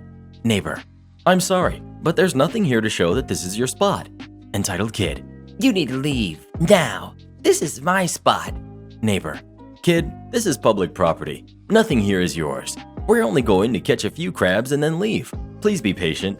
Entitled Kid continued to whine to Neighbor for a couple minutes before finally leaving. Neighbor couldn't believe how immature this kid was acting. Her daughter was only 10 and was acting more mature than him. Not even a few minutes later, Entitled Kid came back. And who does he come with? Entitled Mom, who was a full-on Karen. The blonde, let me speak to your manager hair, the sunglasses, long nails, etc. She went right over to Neighbor and did that throat-clearing thing nobody likes. Excuse me? I heard you two made fun of my son and won't let him have his spot back. Neighbor, we never insulted him, and there was nothing here to show that this is his spot. We're only here to catch a few crabs and then we'll head out. No, you need to leave his spot now. Lady, we're not going anywhere. Entitled Mom, pointing to a house. You see that? That's our house right there. My son has claimed this spot on the pier as his own. You must obey that, or I will tell the authorities. Neighbor, there's nothing marked on this pier that states this spot is your son's. This pier and the entire beach and boardwalk is public property. I myself can call the authorities on you for disturbing us. It looked like Neighbor had finally put Entitled Mom and Entitled Kid in a corner. Just then, Neighbor's daughter, completely oblivious to the argument and focused on crabbing, pulls out a small crab from her net and shows it to Neighbor. Before they could say anything though, Entitled Mom quickly butts in. Give us that crab you just caught. It will make up for all the trouble that you've caused. Neighbor, it's too small to be kept. Entitled Mom, Who told you that? it's an actual law here. There's nothing here to prove that. Neighbor pointed to a sign that was on a pole directly behind them, explaining the rules of catching crabs. Neighbor, if you owned this pier like you claim you do, you would have known that. Entitled Mom didn't say anything, but tried to snatch the small crab out of Neighbor's daughter's net. Neighbor's daughter started shaking the net over the water, hoping the crab would let go. Thankfully, before Entitled Mom got to her, the small crab let go and plopped back into the water. Entitled Mom let out an ungodly howl at the sight, as if she had just watched her precious Entitled Kid get attacked by a shark or something. Finally, she grabbed Entitled Kid and stormed away from them. Neighbor and Neighbor's daughter didn't stay too long after that and didn't catch any crabs. They both just wanted to get the heck out of there after that. Part 2. Town makes new law because of Entitled Mom. So Family Friend took her family down, her husband, mother, kids, and grandkids, down to the same pier as Part 1 so that they could go swimming. Because Family Friend's mom was elderly, both Family Friend and her mom decided to stay under the pavilion in the shade while watching everyone else swim. At first, everything was going good, and it looked like everybody was having a good time. Then, cue Entitled Mom and her family of over 20 people gathering inside the small pavilion, setting up food, tables, and chairs directly behind Family Friend and her mother. They couldn't even move or get out because of how close they were and how crowded everything was. Family Friend could tell this was the person Neighbor had mentioned before because of the way Neighbor described her. Family Friend still tried to be civil, and when she saw Entitled Mom, she tried to ask her nicely to move. Family Friend, Hi, would you mind moving your party over a little bit? My mom and I barely have any space to move. Entitled Mom, Excuse me, we happen to live here, so we can do what we want. Family Friend, This pavilion doesn't belong to anybody. It's public property. Whatever, we're still not going anywhere. Family Friend isn't a fan of arguing, so she and her mom just tried sucking it up and continued to watch their kids and grandkids play in the water. Unfortunately, this was short-lived as Entitled Mom's family started blasting music and yelling inside of the pavilion. Then Entitled Kid came along in a jet ski. The entire family saw him and began cheering, screaming his name, etc. Entitled Kid came extremely close to the netting on the other side of the dock and began doing figure eights on his jet ski, splashing water on other swimmers nearby and creating huge waves. Depending on the time of the day, high tide or low tide are, the water at the other end of the dock could get very deep and any kid at the end could probably struggle swimming down there.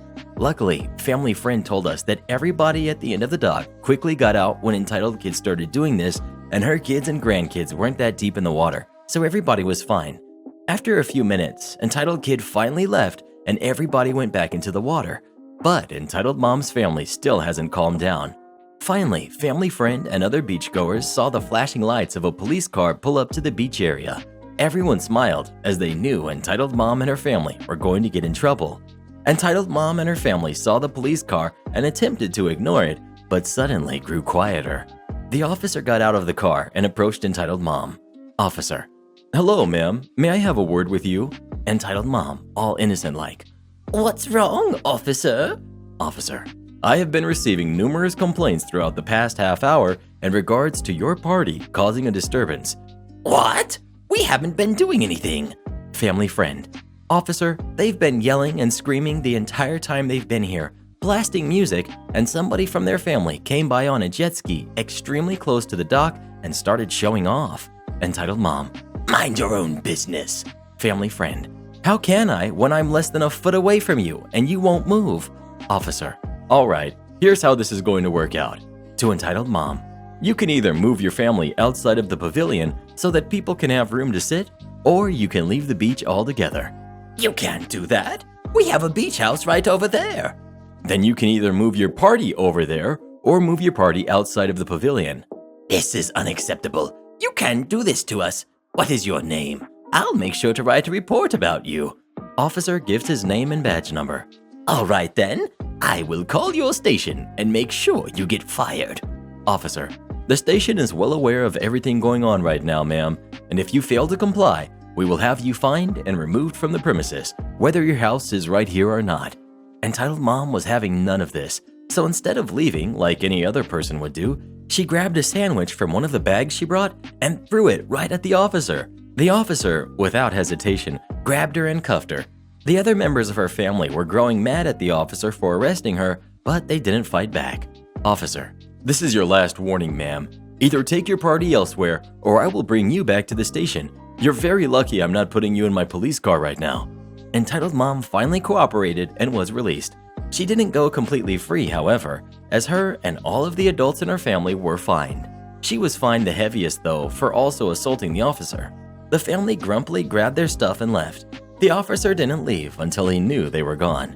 A couple days later, a law was put in place that no partying of any kind would be allowed on the beach because of entitled mom. A patrol officer has also been sent to inspect the pier every once in a while each day to make sure that entitled mom and her family weren't doing this again.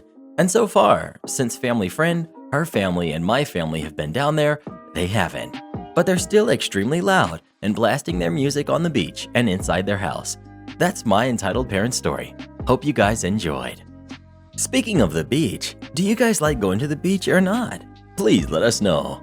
Oh, I just love the beach and stealing things from people while they're in the water. Am I the jerk for telling my boyfriend not to spit in our food?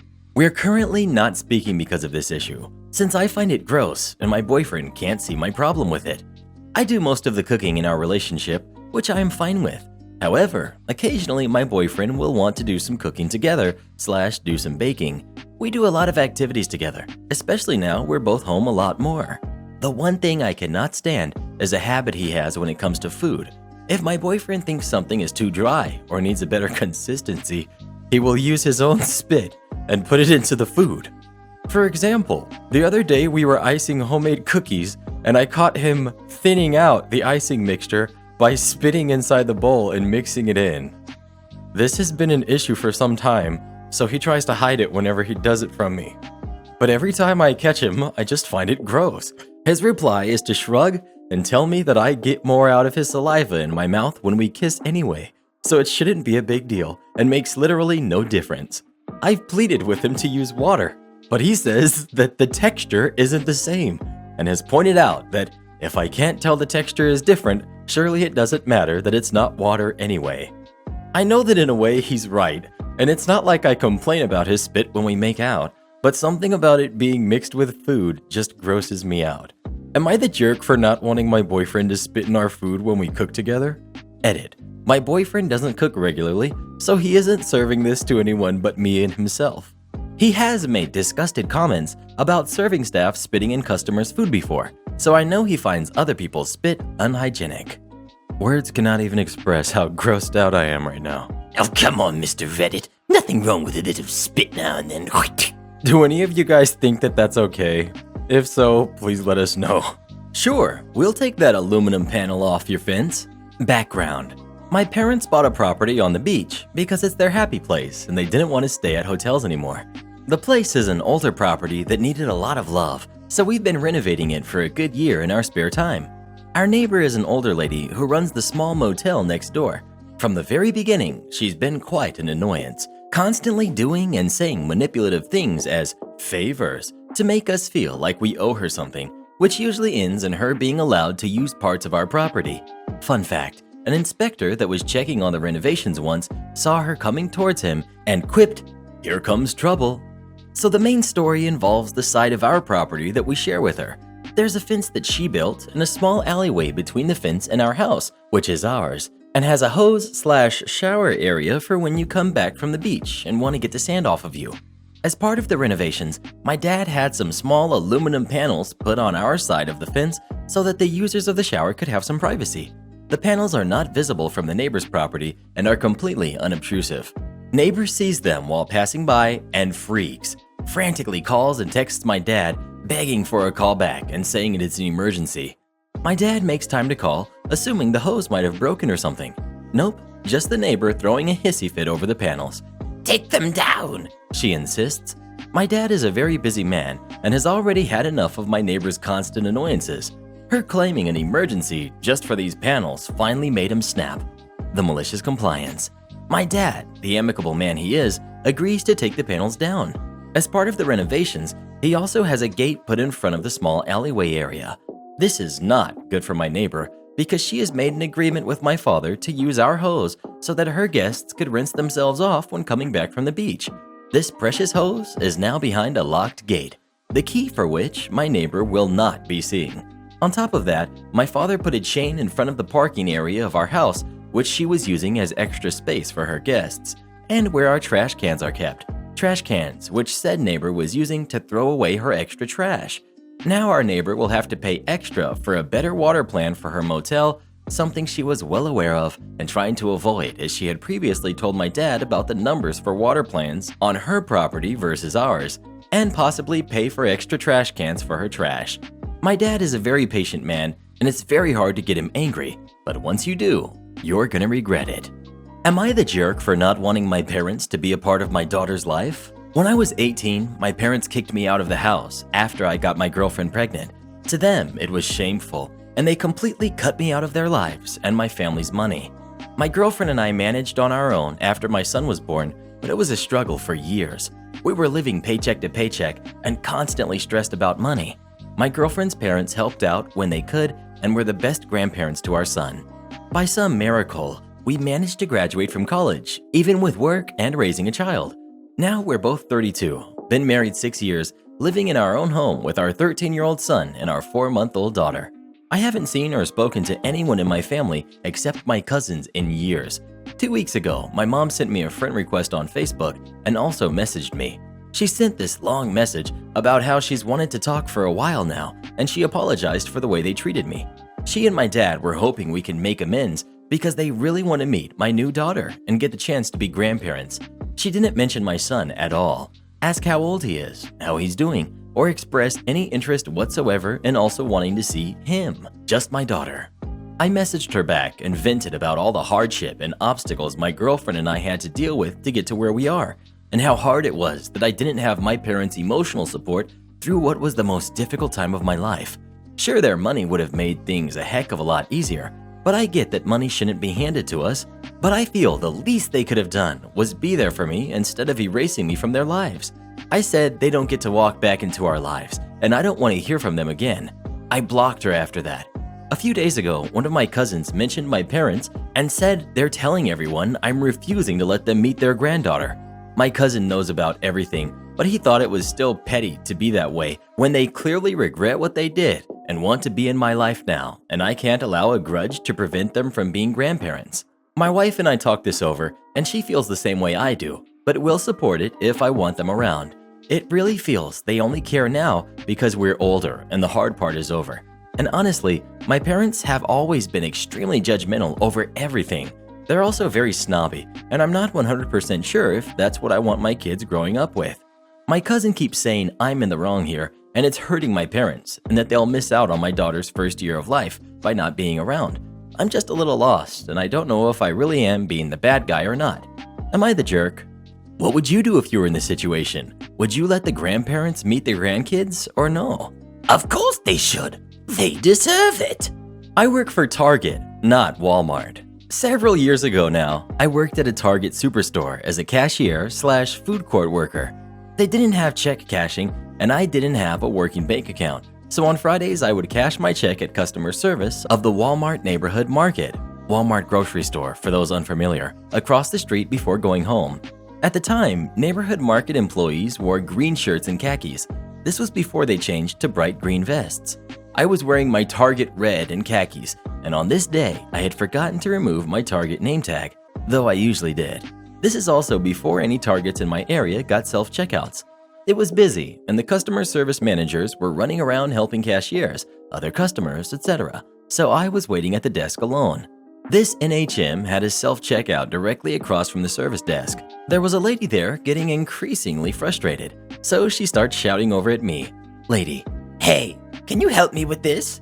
me, looks down at my shirt and name tag, looks at lady like she's stupid. No, I don't work here, sorry. Well, then why are you standing there?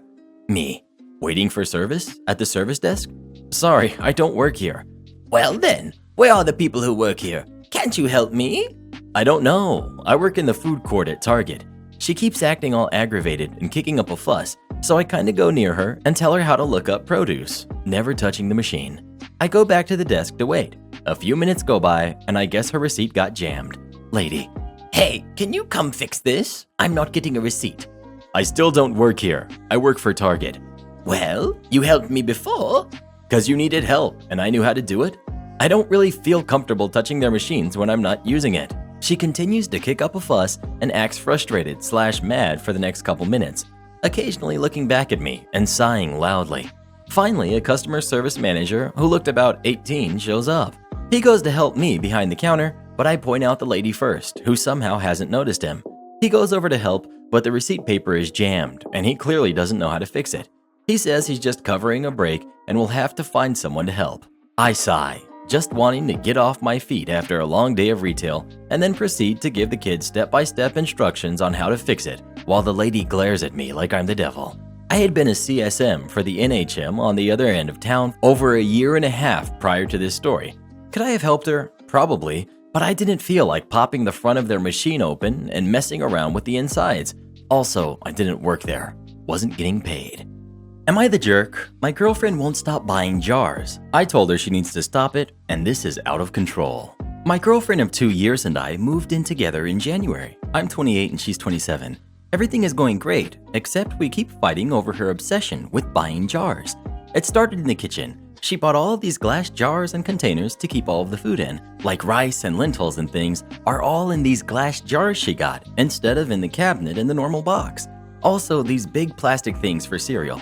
I asked her why keeping it in the box/container it comes in isn't good enough, because I thought this was really weird. She says she likes how they look, and I said I didn't, and she said also that she's worried about bugs and that sealed jars keep things fresher. Also, she buys things in bulk bins to save money, and she doesn't want to keep rice in a grocery plastic bag, which, okay, that's fair. I can see how that might get annoying. I still think it's a lot of work and a waste of money to buy all of these jars, but I decided, whatever, I guess I have to compromise. Also, I think it looks sort of like we live in a mad scientist lab in a horror movie with all these things in jars, but whatever. But the last straw was today. I got home from work, and she had somehow ordered all of these little jars that are now on the shelf above the toilet with all kinds of bathroom things in them, like the Q-tips and cotton balls and floss picks and things are now in these glass jars. Q-tips and cotton balls don't come in bulk bins. I don't understand why she's wasting money on these jars when we have a medicine cabinet where you can keep those things just fine in the packages they come in. I told her that I didn't like the jars and that I didn't want my house full of containers I don't see a purpose for, and that I don't want her buying any more. She says she was just trying to keep things organized and looking nice, but I don't think it looks nice to have a bunch of Q-tips on a shelf over the toilet, and that it's a waste of money. And I told her that I think she is just getting out of control, and she got upset and said that she didn't do anything wrong and was just trying to be nice. But I still don't understand how buying so many pointless jars is nice. Am I the jerk? Don't litter, folks. You might find yourself at the receiving end of my devious father. This was many years ago, when I was around 5, 23 years ago. My house was on a lower class side of town, mostly of more poor folks and retirees who had lived there before it went downhill. Our backyard butted right up against an alleyway that was a constant source of problems. As an example, we had a 15-foot diameter trampoline stolen from our backyard. This thing had been rusted together, so I can only figure they popped it up on its side and rolled it away like a big tire. Anyways, back to the story. The house across the alley from us was a duplex kind of a thing, and the landlord would rent to literally anyone. One guy he rented to was a fairly prolific criminal who ran his gig literally out of his kitchen window. Cars would pull up through the alley into the yard/parking, hands would move back and forth, and the car would drive away. This guy legit had a drug drive-through. It didn't take long for my parents to find all kinds of undesirable trash migrating its way into our yard. Needles, burned spoons, broken pipes, and who knows what else. My parents were worried about my dumb 5-year-old self getting into something or hurting myself with something that could decidedly harm me.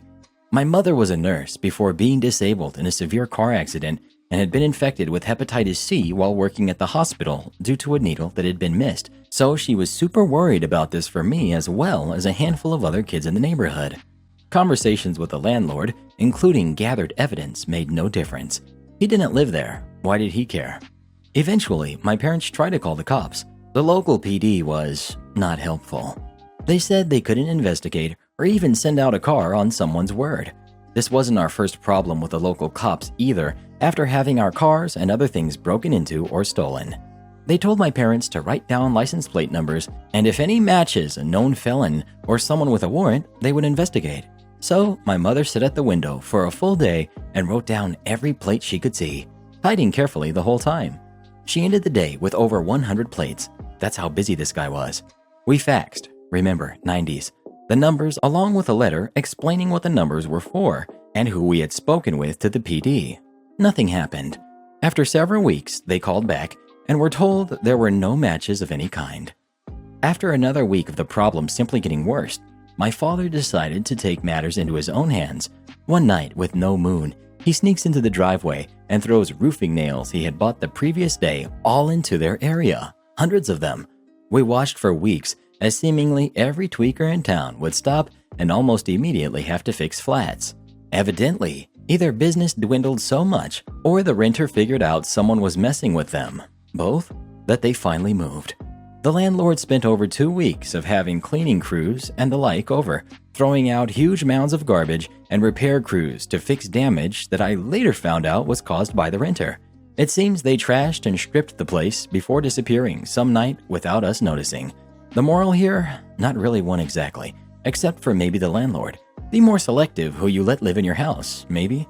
Edit. I should clarify, the driveway was dirt, gravel, and tufts of grass, so these nails were not obvious and difficult to see, let alone pick up. My father specifically bought brown-colored ones. Speed through my neighborhood? Get your car wrecked. So this was quite a few years ago. One day, my kids were skating in a quarter pipe when this truck comes around the corner with a Bubba driving, and he sees my daughter come off the quarter pipe, and instead of slowing down, he floors it and rips past my house, still accelerating, while yelling something about, "Keep out of the road, jerks!" I yelled also, "Slow down!" The following weekend, I'm out mowing my lawn, and I see this guy coming, so I walk out to the edge and try to wave him down to talk. And Bubba floors it again, laughing like a maniac as he goes flying by with his engine redlining. This guy is a nut.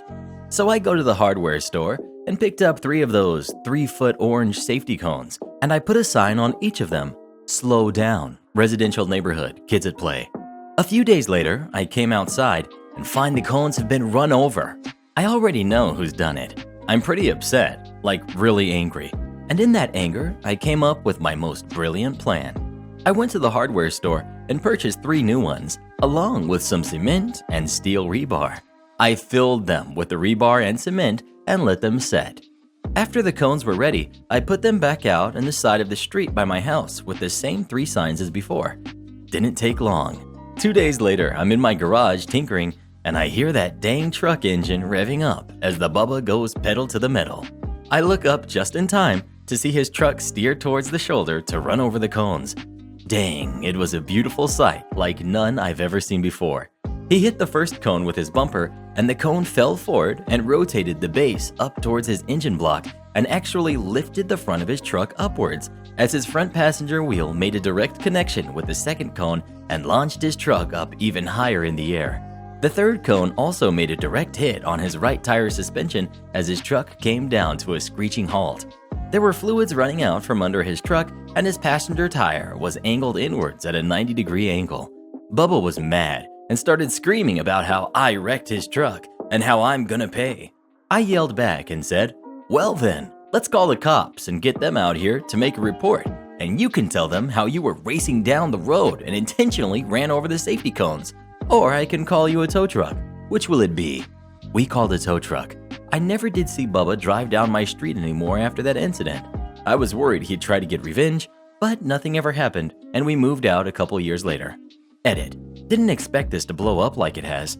For those of you talking about the legality of what I did and getting busted or sued, let me clarify some things here. First of all, this happened a long time ago. The legal time limit has expired for anyone to do anything about it in legal capacity. Also, I consider myself sharper than the average bear, and I didn't enact my plan without thinking it through and thinking about the consequences of my actions. I know a thing or two about how the law works. If Bubba wanted to call the cops, I'd have gone inside my home and locked the door.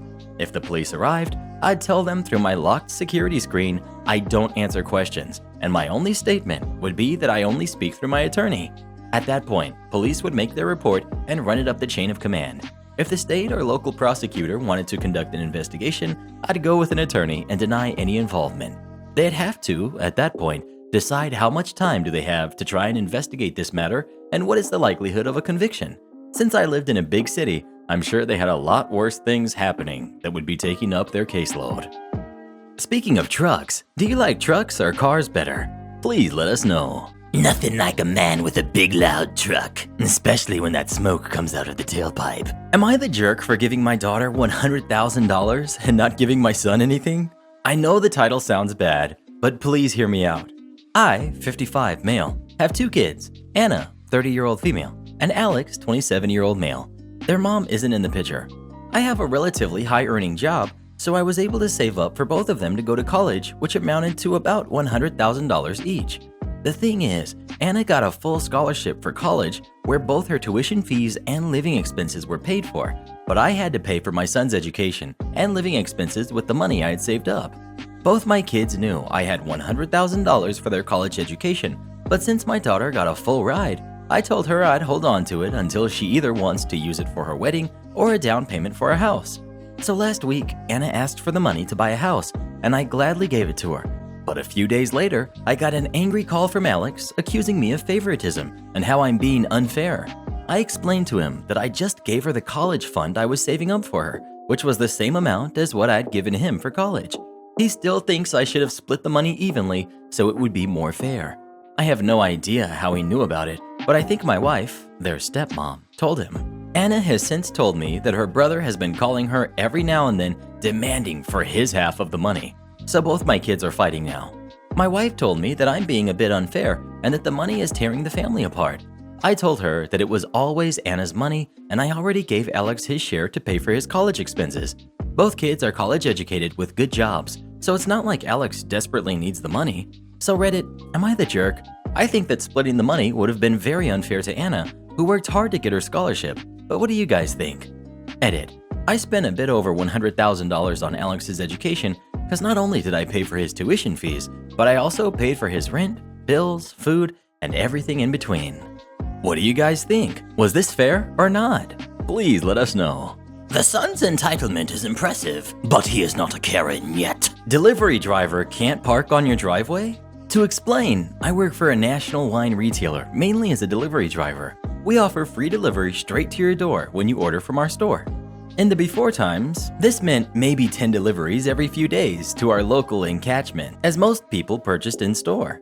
However, because we have been shut to customers for the last few months, it means between 30 to 40 deliveries per day, 6 days a week.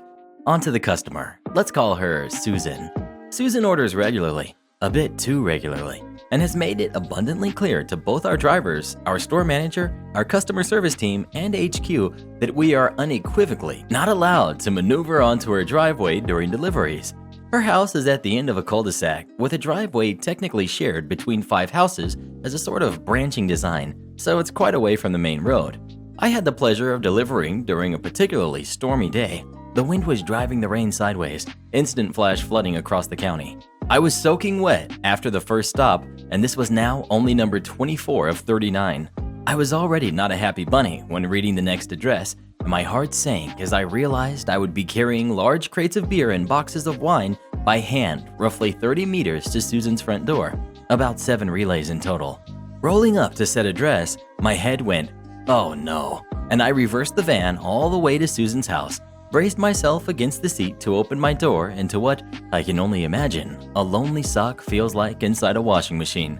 My glasses were instantly blown from my face, and as I scrambled to find them in the rising inches of water, I hear a scream from above.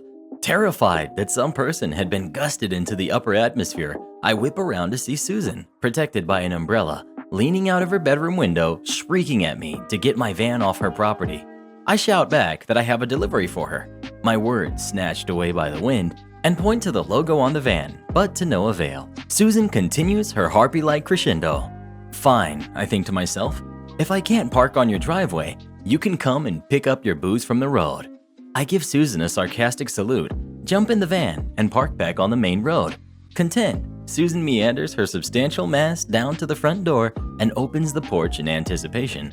While staring dead at her, I open the back doors of the van and begin neatly stacking her boxes on the road in the biggest puddle I could reach. Susan explodes at me, though through the gale force wind, I can't hear the particular words she's screeching. I give a cheery wave, hop back in the van, and wheels spin off, heart pounding like my bungee cord has just snapped mid-jump. The rest of the day is going wetly, and I get a phone call from my manager. Susan has called in to file a complaint against me, ordered that I be fired, and called me a bunch of highly offensive names, as well as insulting the wider company and questioning the effectiveness of female delivery drivers to my female manager. She was so offensive that my manager couldn't get out of her what the actual problem was and ended the rage dial by calmly explaining to Susan that she is no longer a customer with us and to never contact us again. Just to clear up a few things, Susan's house had a free parking space opposite her front door, so I would not have blocked anyone else in.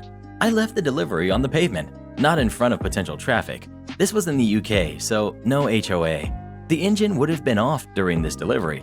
It's also a small van, the size of a normal car. Susan had never given a reason for not allowing us on her driveway, and no one else ever has.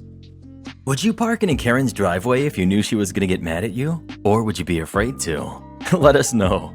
You better stay out of my driveway, or I'll do something nasty to your car. Am I the jerk for refusing to take off my heels around my short male cousin? Hey Reddit! I, then 15 female, went to a female celebration last Christmas. It got brought up today on a family Zoom call because we're meeting said cousin and aunt on holiday next month, and my aunt seriously told me to forget my heels.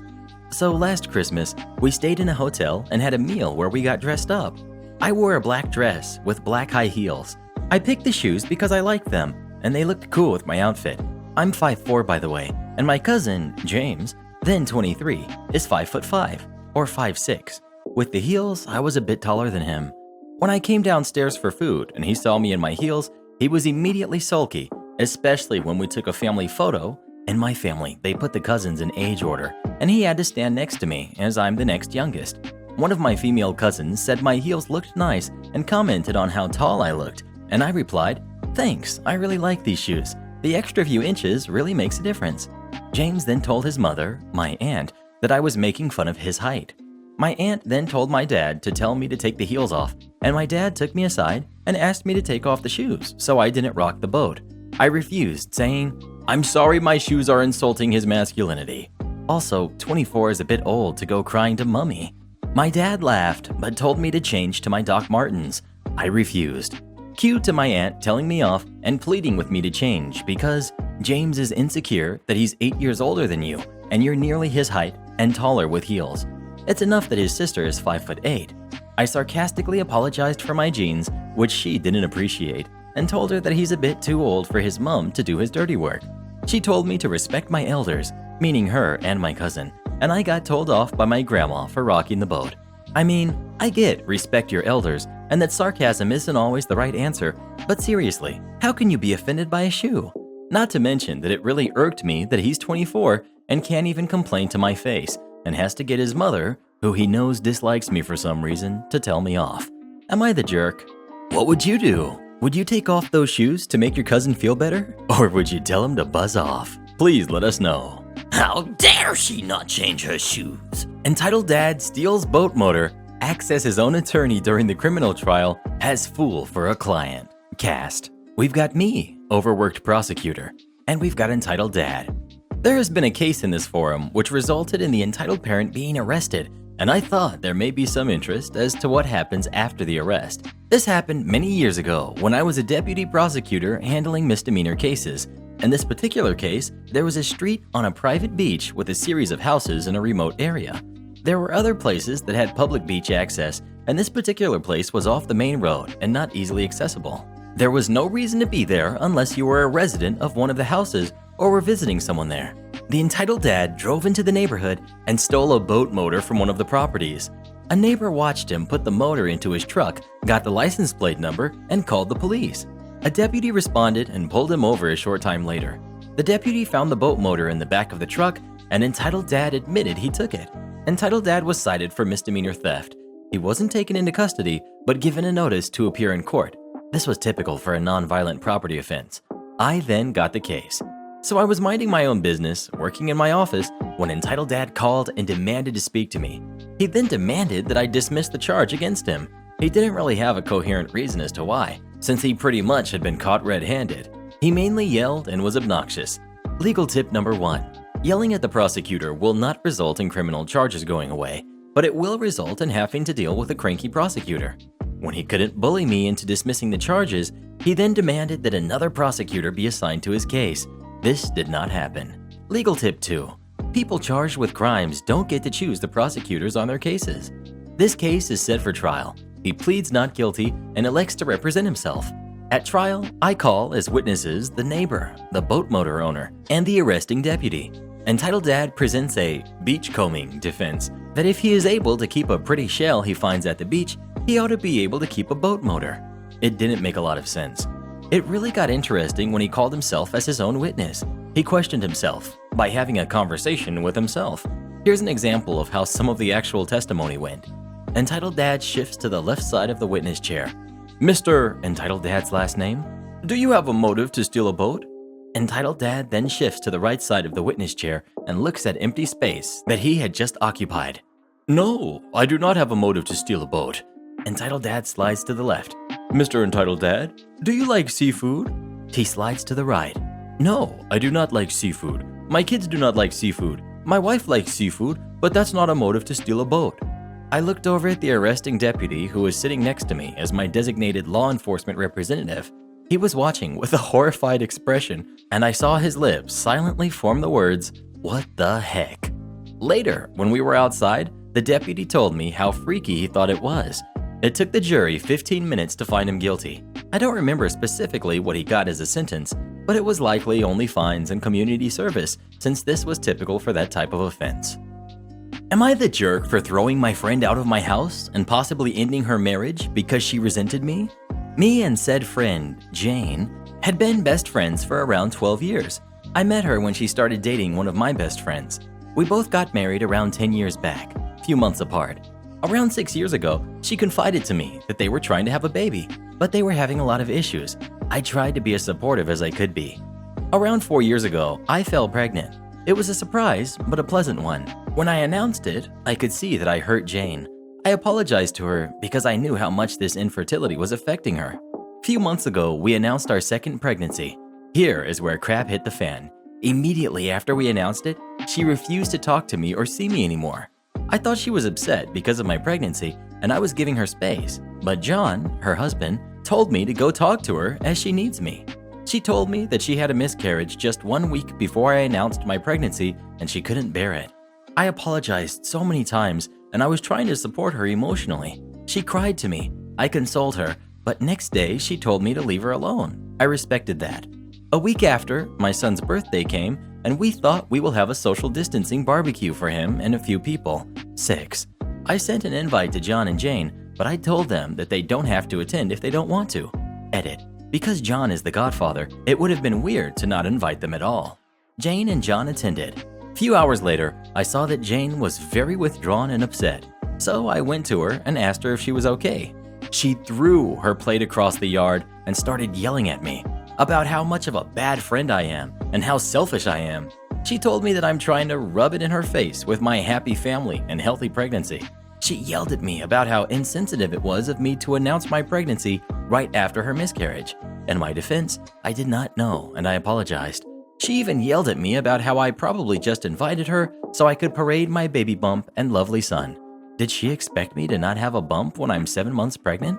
There are a lot of things I could forgive, but she not only made a scene in front of some really close friends, she yelled at me in front of my son in my house. When I kept being silent, she asked me whether I was even going to apologize for doing this to her. I just told her I am done apologizing for things that aren't my fault and asked her to leave my house. John took her away, even though she looked like she wanted to yell more. Next day, I told John that I don't want to speak with Jane anymore.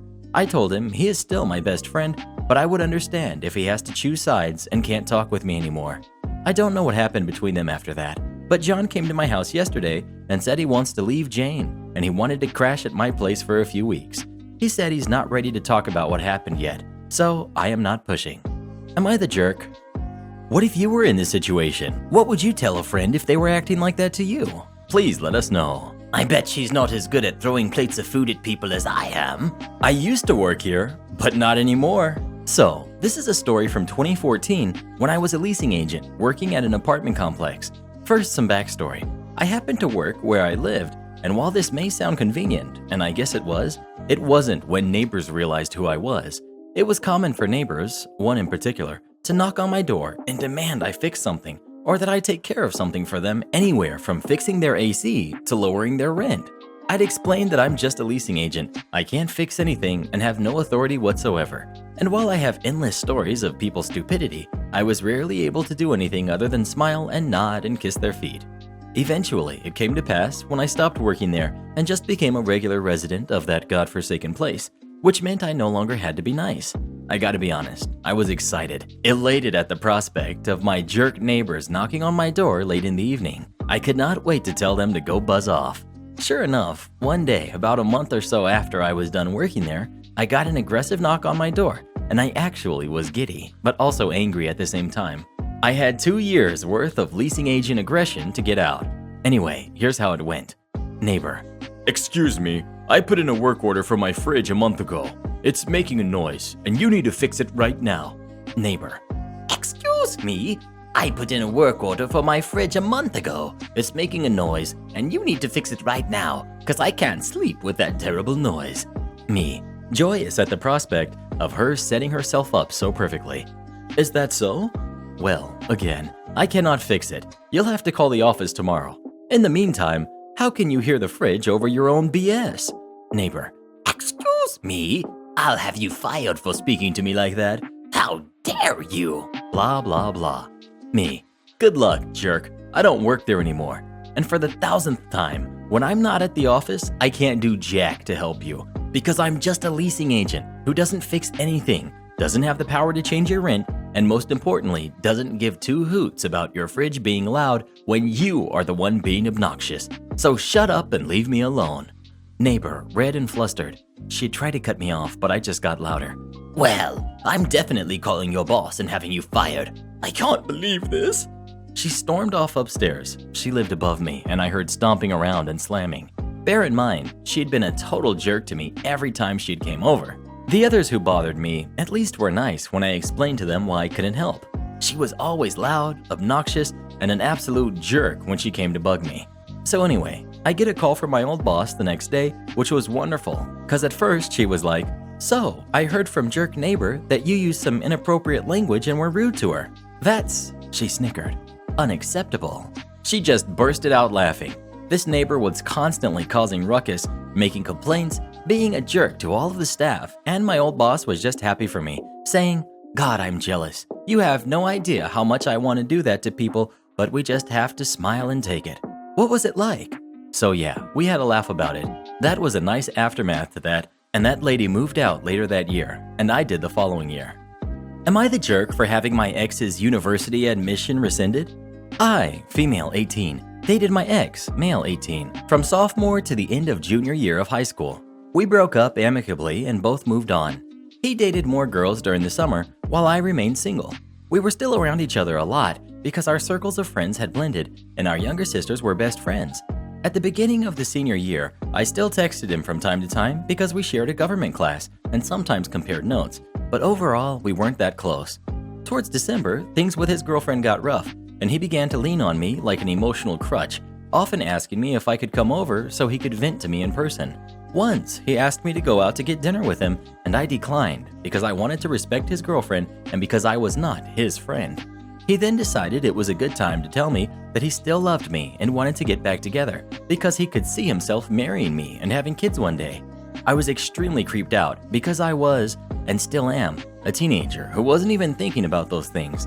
I told him that I didn't feel the same, and he did a complete 180. He called me a prude that was full of herself and said that I should be careful because no one would want a girl with brains and that he was my best option for a future. No, I ended up blocking him so I could spend the holidays in peace. I thought that everything would go back to normal, but once I returned to school, everything blew up. I noticed everyone was giving me odd looks and was so confused until my friend pulled me aside and told me that my ex decided to expose the truth behind our breakup. Basically, he told anyone who would listen that I was cheating and getting with other people and almost gave him a disease. To make things worse, he claimed that I had taken videos of it and shared it with him, which is, needless to say, a federal crime. I was mad. 1, I had never been with anyone. He was the one trying to pressure me into doing that. 2, I come from a Catholic family. They would disown me if they even heard a rumor that I was doing things like that. And 3, I was being accused of a federal crime. I went straight to the dean and told him everything. We attended a private school that didn't take such things lightly, and I was assured that swift action would be taken. I left it at that, trusting that the school would do what they felt was right. 3 months later, and I came to find out his admission to a top university along with his full-ride scholarship for football had been rescinded. I was shocked when I was called to the dean's office and given a formal apology from my ex and his parents. At the time, it felt right, but now I feel like the punishment may have been too harsh, even if what he accused me of could have put me in jail. Am I the jerk? What do you think? Was this punishment too harsh, or is it exactly what he deserved? Please let us know.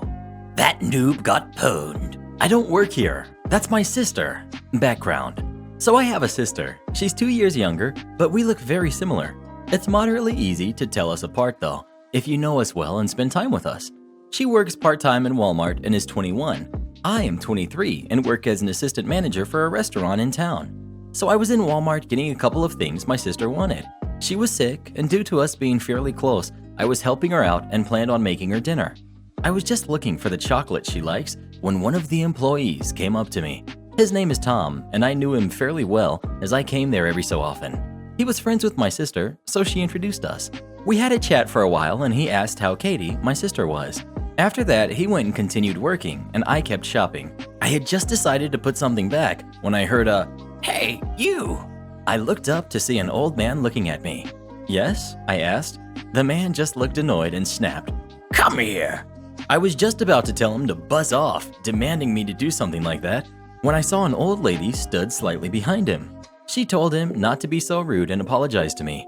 The lady was smiling as she asked me if I could reach the ketchup for her. I decided because she had asked nicely, I would help her out, so I came over and got her a bottle. When I handed it to her, she asked if there was a bigger bottle. I told her that there wasn't and I was sorry. As I turned around to leave, the old man goes, "Well then, go out to the back and get her a bigger bottle, you idiot. Don't just walk away." It clicked that the guy thought I worked at the Walmart. "Sorry, I can't do that as I don't work here. If you really need the bigger bottle, then ask one of the employees." I answered, slightly amused by him. The lady looked like she was going to say something when the old man cut in. "Don't be stupid. You do work here. I see you here all the time. You're just being lazy." Me. "Sir, you must have mistaken me for my sister. She's the one that works here, not me. I really can't help you." Liar! You're a liar! My wife wants ketchup. Get her the ketchup. I saw you talking to that boy. You're always talking to that boy. You do work here. You're just being lazy. At this point, he's shouting, and his poor wife, who has done nothing wrong, looked like she wants to hide. Me, sir, for the last time, I don't work here, and I'm going to politely ask you to buzz off. Finally, someone comes, but it turns out to be Tom. Tom, is something wrong, sir? This lazy piece of crap is refusing to get my wife some ketchup and is denying working here. Right now, the old jerk is looking pretty smug, like I'm going to be in serious trouble.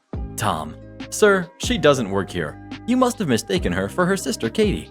I can get that ketchup for you though. Liar! She does work here. You're lying. I saw you two laughing and talking. You're just covering for her because you're both lazy liars. I'm telling your manager. Then he just huffs off, leaving his wife to apologize.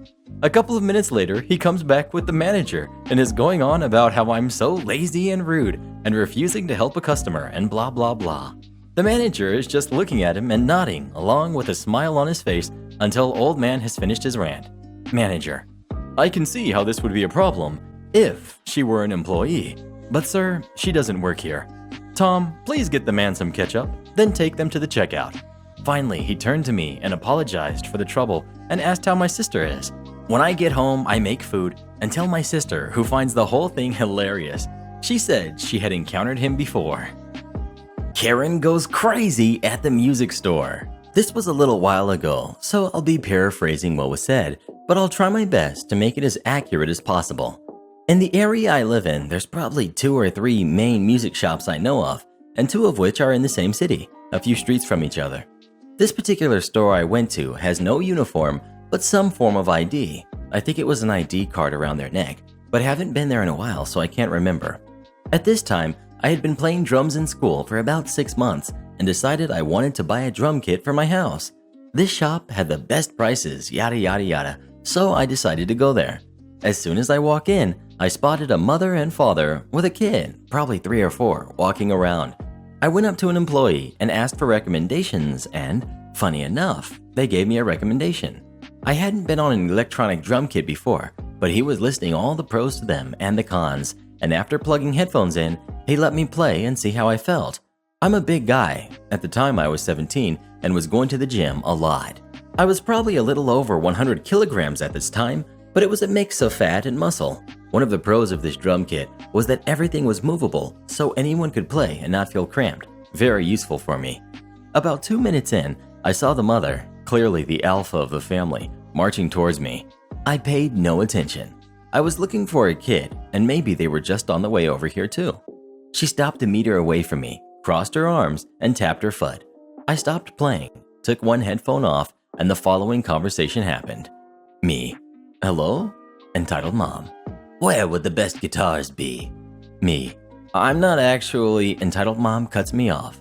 You don't know? How would an employee not know? Me. I don't work here. She seemed unfazed by this info. Get me your manager, now. This is unacceptable behavior and a bad way of treating a customer. I just stared at her, almost dumbfounded at how she mistakes me for an employee.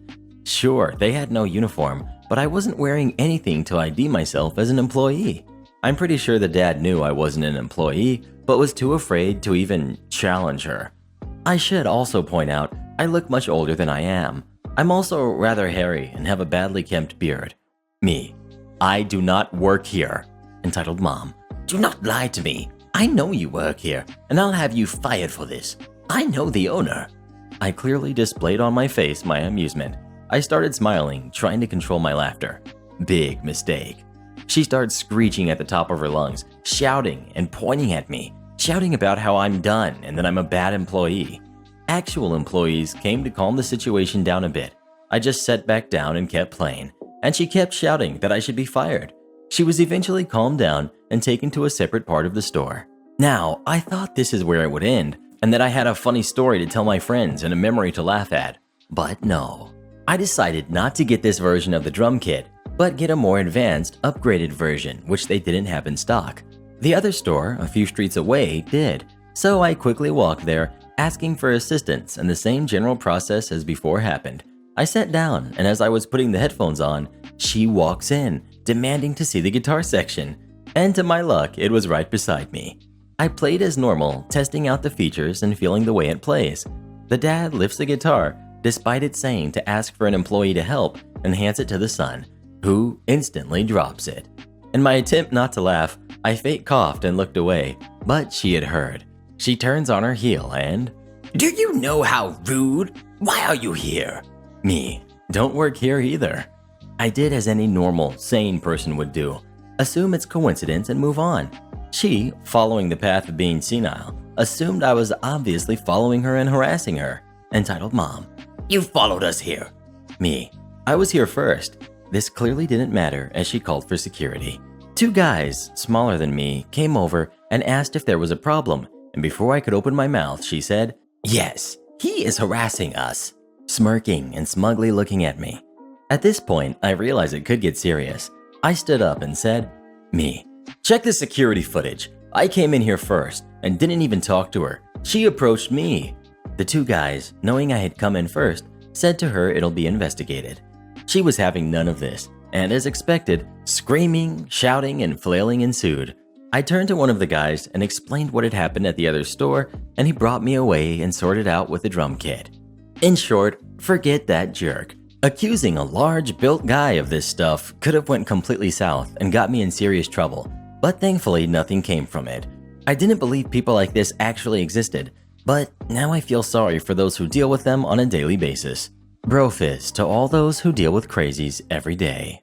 Do this next. Tap here on your screen to come see our new podcast playlist, where you'll find thousands of hours of the best stories you've ever heard. Or tap the one on the right. That episode is specifically just for you, based on other videos you've enjoyed the most.